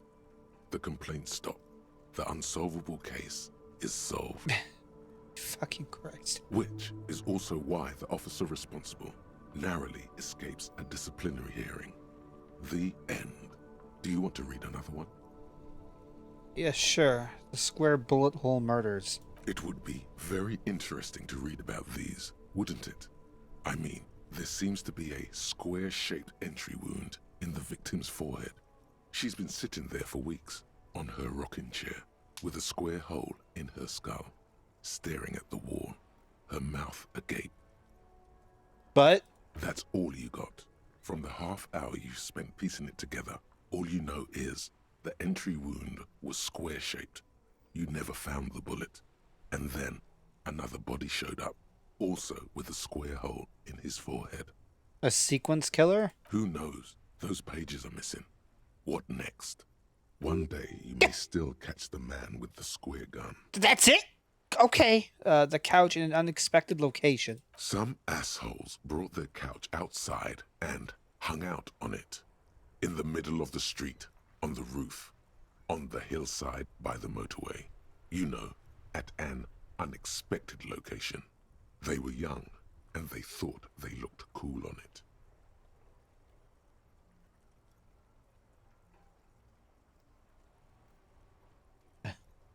They looked like assholes. Insufferable dicks. Young people are the worst. So anyway, you got a complaint about the damn sofa, or couch, or whatever it is. They were leaving it out in all these unexpected and whimsical locations. They took it to where they also took photos of themselves on it, and smoked cigarettes, and drank coffee because they felt it's intellectual. Cigarette butts, coffee cups, stupid couch. You had to clean it all up, and you did. So congratulations to you. Case solved. They ever catch those guys? No, you didn't have time for that. These notes show that you have what is called a real goddamn job. You don't have time to be chasing down the couch assholes. You have a real job to do. What next? Murder at the hookah parlor. Murder. Tum-tum-tum at the hookah parlor was a case originally assigned to an officer called Joseph Mills, who is now dead. Oh. Of circumstances completely unconnected to murder at the hookah parlor. How? Beaten to death by a throng of Villalobos gang members when him and his partner J.M., only initials mentioned, answered a call one night. It's a sad story, and it isn't really represented in your case files. Stop stalling and get to the murder at the hookah parlor. Joseph Mills and his partner J.M. Gotcha. On with the murder. Joseph Mills was on this case that he just couldn't solve. Was doing it solo. Said it was a real nutcracker, a real brain twister. Was on it for, like, a month. The captain got impatient. Shit or get off the pot, Mills. Mills didn't get off the pot. Not yet. He kept at it for a couple of weeks more, racking his brains, running with every theory, as outlandish as they seemed. Still couldn't solve the murder at the hookah parlor. Tough case, he said. Toughest he's ever had. Wait, was Joseph Mills a good cop? No, he was awful. Awful sense of humor, too. The worst jokes you've ever heard. Really rapey. Still, he'd been on it for months now. Said it was the final case. Said it was uncrackable. That murderer vanished into thin air. That goddamn hookah parlor was all he talked about. Go on. Okay, so the case is handed to you because Mills isn't getting anywhere, and you look into it. Here's the setup. A young man is found dead in a hookah parlor. You know, those places where you go and smoke bubblegum-flavored vapor all day. Really stupid. Yeah. So anyway, young man in his 20s found with his skull busted open, right on the floor of the hookah parlor, in the middle of the day. No one else is in there. Only client that day. In perfect health, too. Some kind of movie producer. No one enters. No one exits. He's just sucking on his watermelon hookah all morning, all noon, like he usually does. He's a regular. No calls, nothing. Just sucking on the hookah until 15:45. Then bam, he's dead on the floor with his skull busted open. The first stage is silent now. What happened? Yeah. How can it be? Yeah, it just kind of went back and forth between Uka and hookah, didn't it? Mills has no idea. Invisible assassin. Movie deal gone sour. Girl at the counter did it. Nothing fits. Eerie. Man just dropped dead. So you go to the parlor. You see cushions around the table. Tables low, heavy, really sharp edge. He sucked hookah, stood up, passed out his head on the table, and died? See? You can't even read the thing without solving it. Yeah, it was that. Turns out hookah does do something. It turns off your brain's oxygen supply, and you don't notice it until you get up to go to the bathroom. What was he doing there for 6 hours? Smoking hookah. Didn't you hear? I don't know. Trying to come up with a movie script, maybe. Anyway, that was Murder at the Hookah Parlor. Joseph Mills wasn't a good detective, and about 30 minutes has passed piecing it together. Next. I see. Okay. Not much has changed in the meanwhile. A bunch of sodden papers still sags from the clipboard. Without resistance or sound, the two panels move against each other. The compartment is now open. Inside, you see 2 ticket stubs. It's slightly, ever so slightly, difficult to breathe once you've done so. The drawer is locked. Blue ink drips from the white pages in your hand. Okay.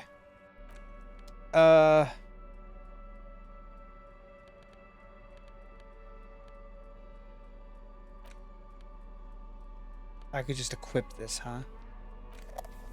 That's fucking stupid.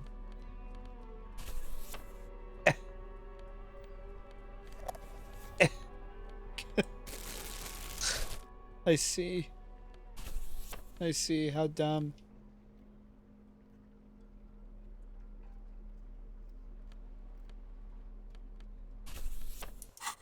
Alright, let me do a quick save. Probably have to end here somewhat soonish, but let me go in here. Let me see about opening this again. This orange machine is dead still. It has a hand crank.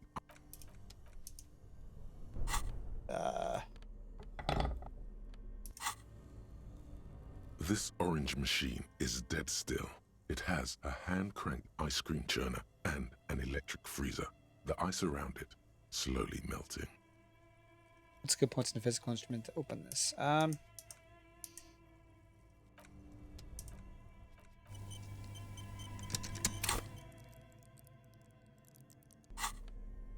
Close. Physical instrument.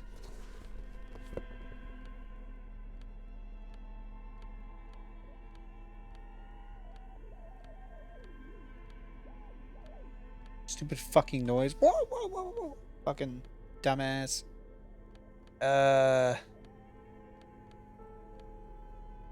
Physical instrument. Oh, and shit. Oh, but that just replaced the white tank top, wouldn't it?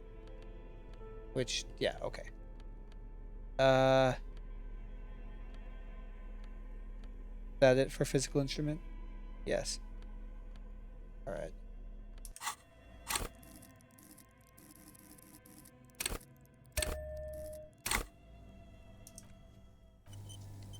This orange machine is dead still. It has a hand-cranked ice cream Crack open the churner lid. and an electric. Ice groans Good. and howls under the strain of your giant Gewalzund multi-tool until the lid cracks open. Darkness lies inside, but you can faintly make out an object, intricate and foreign, left there for a sub-zero beauty sleep, a filament memory with the words "off-site copy" written on its side.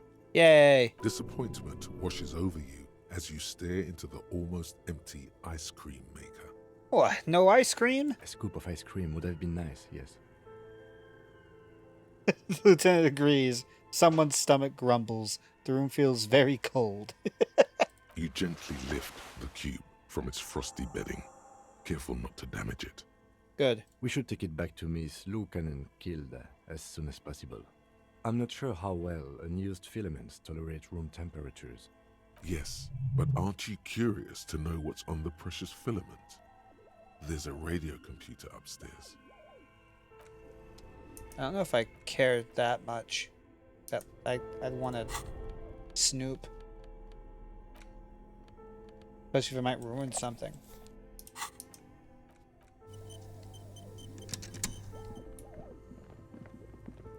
Okay. Back upstairs.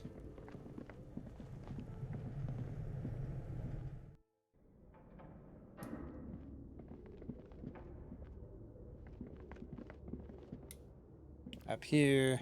You don't want to snoop at all? You're a regular person? Sometimes. Occasionally.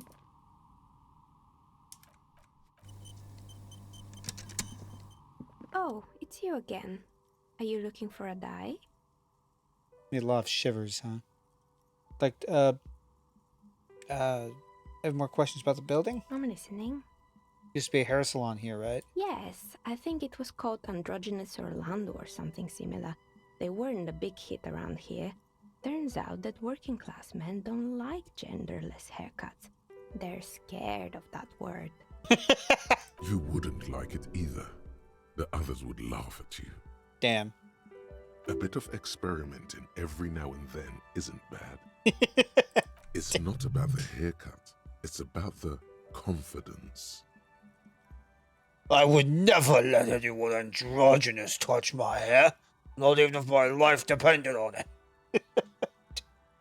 John, I guess I'm a simple man. I don't really have any opinions on hairstyles. Me neither. I just want it off my face. What's up with the broken windows? Oh, this one's a mess. There used to be a company that promised to repair windows 24 hours a day. What could go wrong with this one, right? Uh-oh. Turns out, the business was actually set up as a front for an illicit group that was producing snuff milias. Who would have guessed? What's the snuff milieu? And they never cleaned up the debris either. Now it's just littering the hallway and I have no idea how to get rid of it on my own.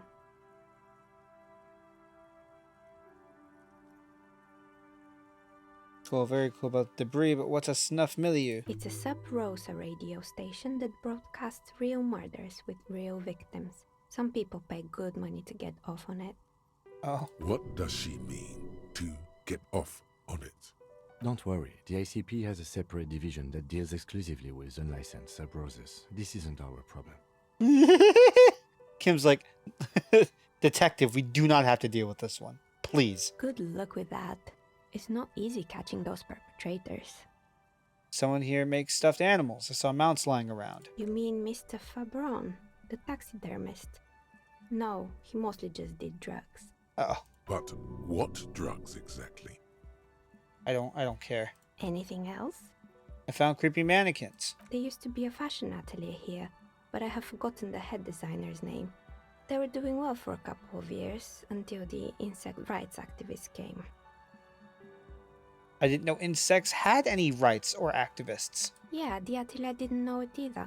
They produced a certain collection that used chitin among the materials. Apparently chitin is made in the Occident, where it's extracted from beetle wings. And you know how all kinds of political movements are big in the Occident.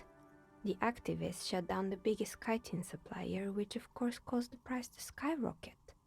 And, naturally, all the most fashionable tastemakers refused to be seen in chitin from then on. The atelier went bankrupt before they could finish the collection.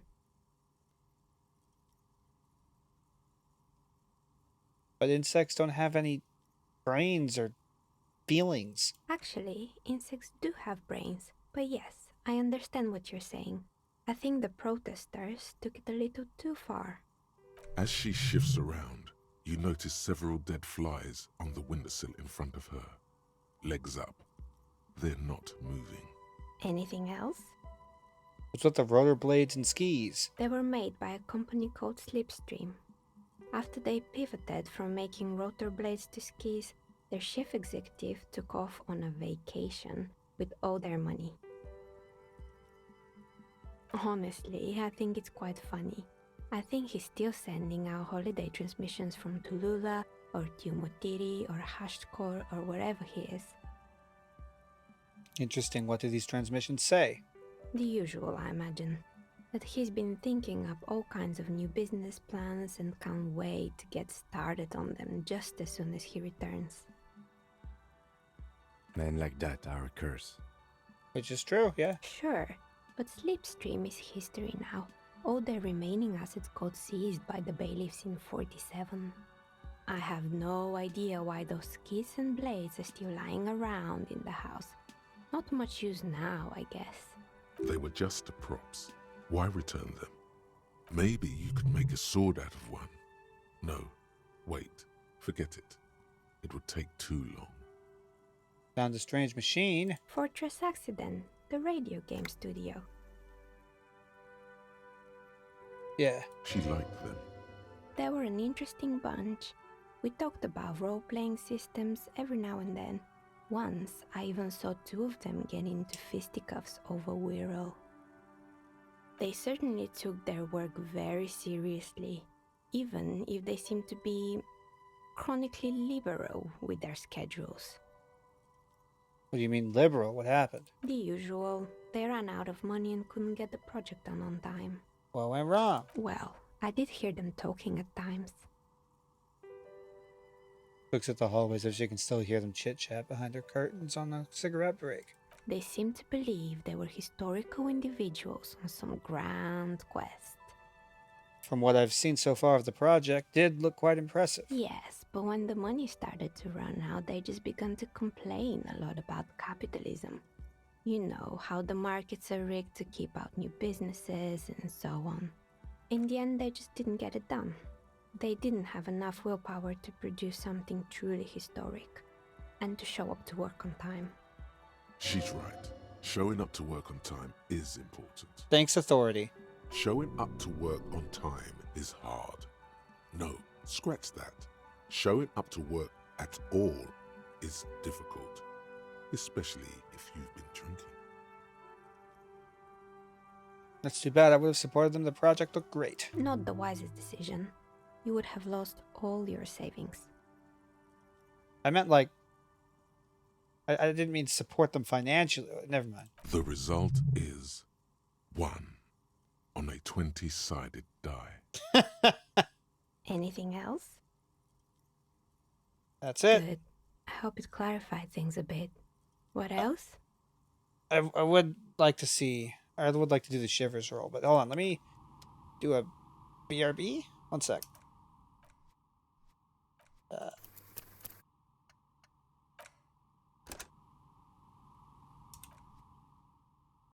Okay, I'm here for just a bit longer.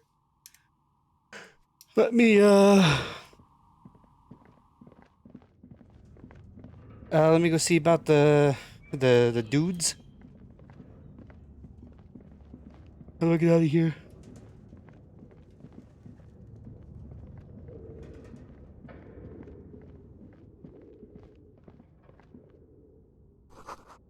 Door on the other side is closed for the night. Come back tomorrow. Oh, right.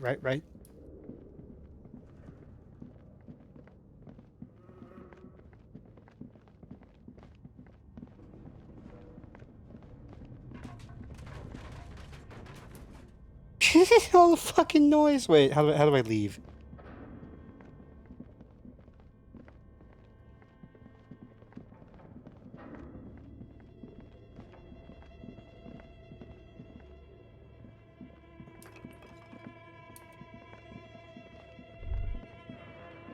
Looks like someone tried to reconceptualize their business here. What? Look, the skis and rotor blades both bear the same Slipstream logo.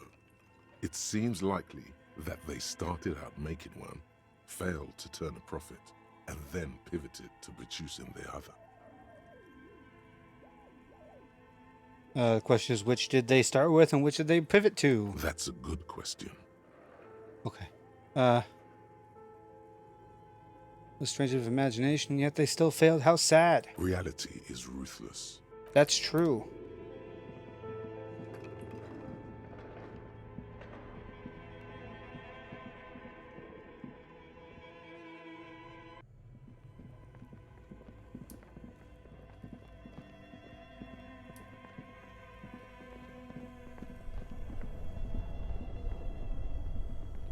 What was down here again? Oh, it's...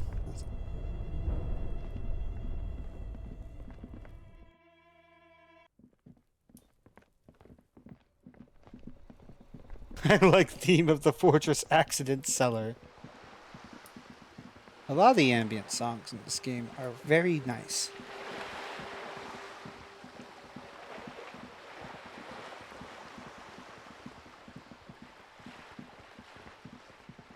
Oh, I see. I could play this entire game with a mouse if I really wanted to. That's good game design. Alright, where's this kid at?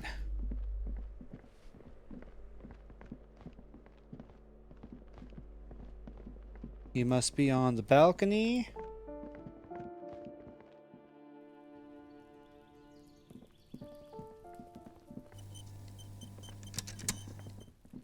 Maybe he's not. Wait. Or perhaps I missed the opportunity for it.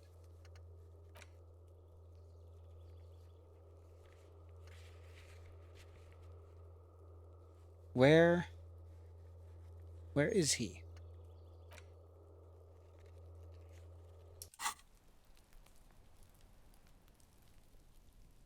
It's not here, is it?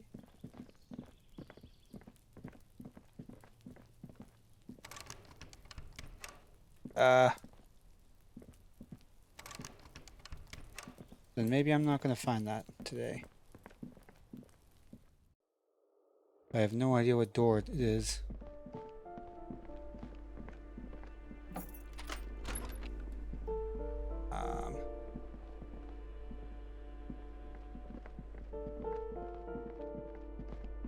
I could have just completely and utterly missed it too, I guess.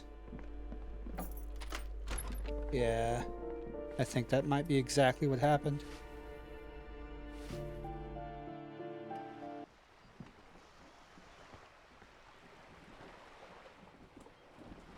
Okay, I can go to the trap then. Right, and I can look for Dancer's passport. Passe, I think. Fuck. I cannot remember how to pronounce it.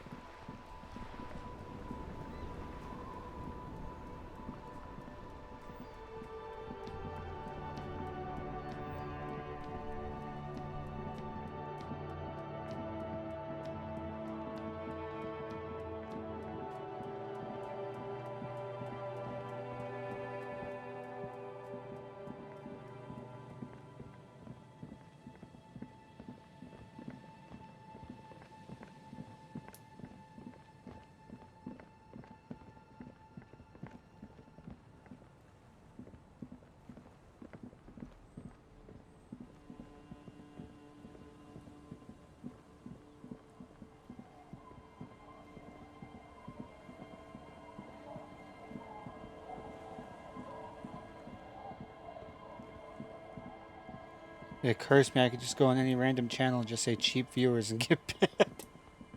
You're probably right. If that's were a thing you wished to do, you totally could.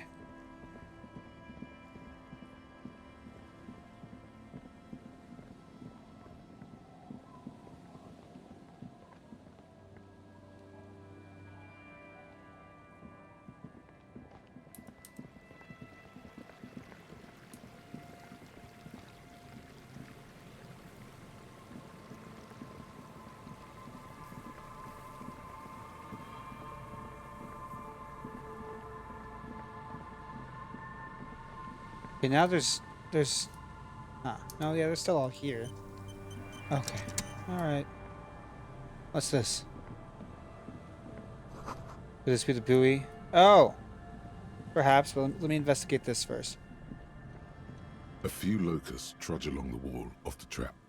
The rest are piled in a heap in the corner, dead. No phasmid anywhere. Poor things. A few locusts trudge. Poor thing. Oh. Well, okay. I guess I should investigate all the other ones too.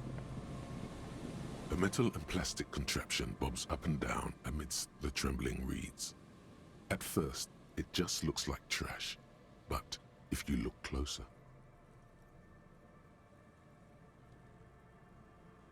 That over there must be the boy class you told us about. The one she hid her passport in. We should... You lift the boy out of the water without much effort. It's not tied to anything. And it won't be Cords part of dangling from the Kuno's bottom world anymore, appear for to have better been or for cut. worse. Examine the plastic ball. The number 11 has been written on the yellow plastic. It hasn't been in the water for very long, but it's already discolored and slimy with silt. A latch holds it close, but only just barely. The brittle metal of the latch has cracked. Simple construction. Very unsafe. Shake the buoy. There's something in there, splashing around. Sniff the buoy. It smells like you would expect it to smell. A concentrated version of the coast. Salt, industrial slop, and decay. The water this side of the peninsula is cleaner, actually. Smells a little salty. Open the buoy. A shot glass's worth of seawater pours out. Some algae, and nothing else. Well, damn.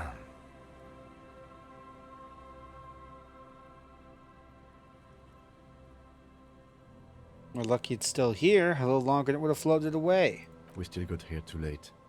There's nothing of use here anymore. The documents, who do you think took them? I have no idea. This is a minor quirk. We know what was in the buoy anyway. Or think we do. This is a small loose end, either way. Not important, I hope.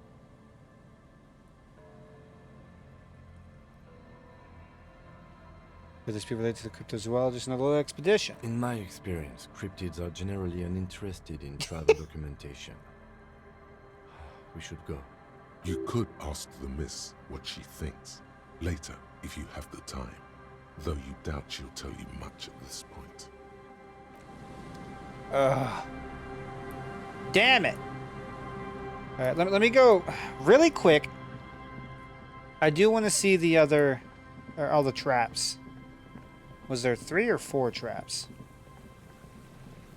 Because the game didn't seem to have any sort of end to me looking at that one. Which I thought that's all it would have wanted, but... maybe it's relevant to look at all of them. For a second, I thought he was calling the cryptozoologists themselves cryptids. That would be funny.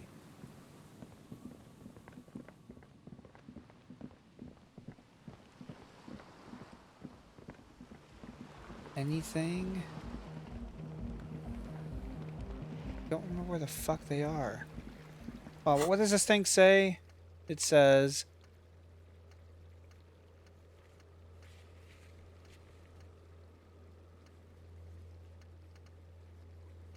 Oh? Wait. No? What?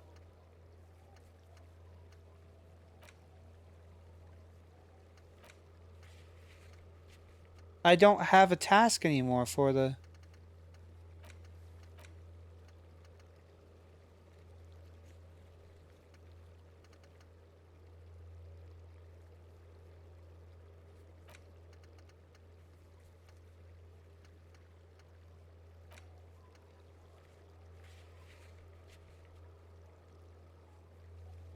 That's it?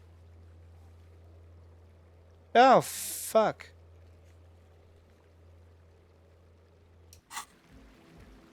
Well, okay. Alright. I guess, that's it for the instilled phasmid shit. I'm tempted to look up if there's anything more I can do, or if I even maybe, like, did something wrong. But, for now, yeah, that's it. I guess next time I'll give the fucking lady at the church the thingamajig.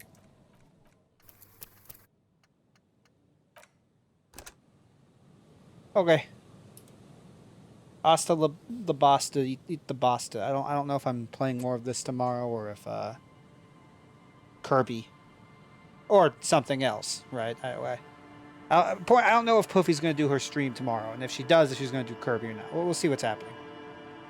I gotta hurry up and finish this, otherwise I'm gonna have to start streaming it alongside Rebirth, and that'll be hard because I do genuinely enjoy this game a lot.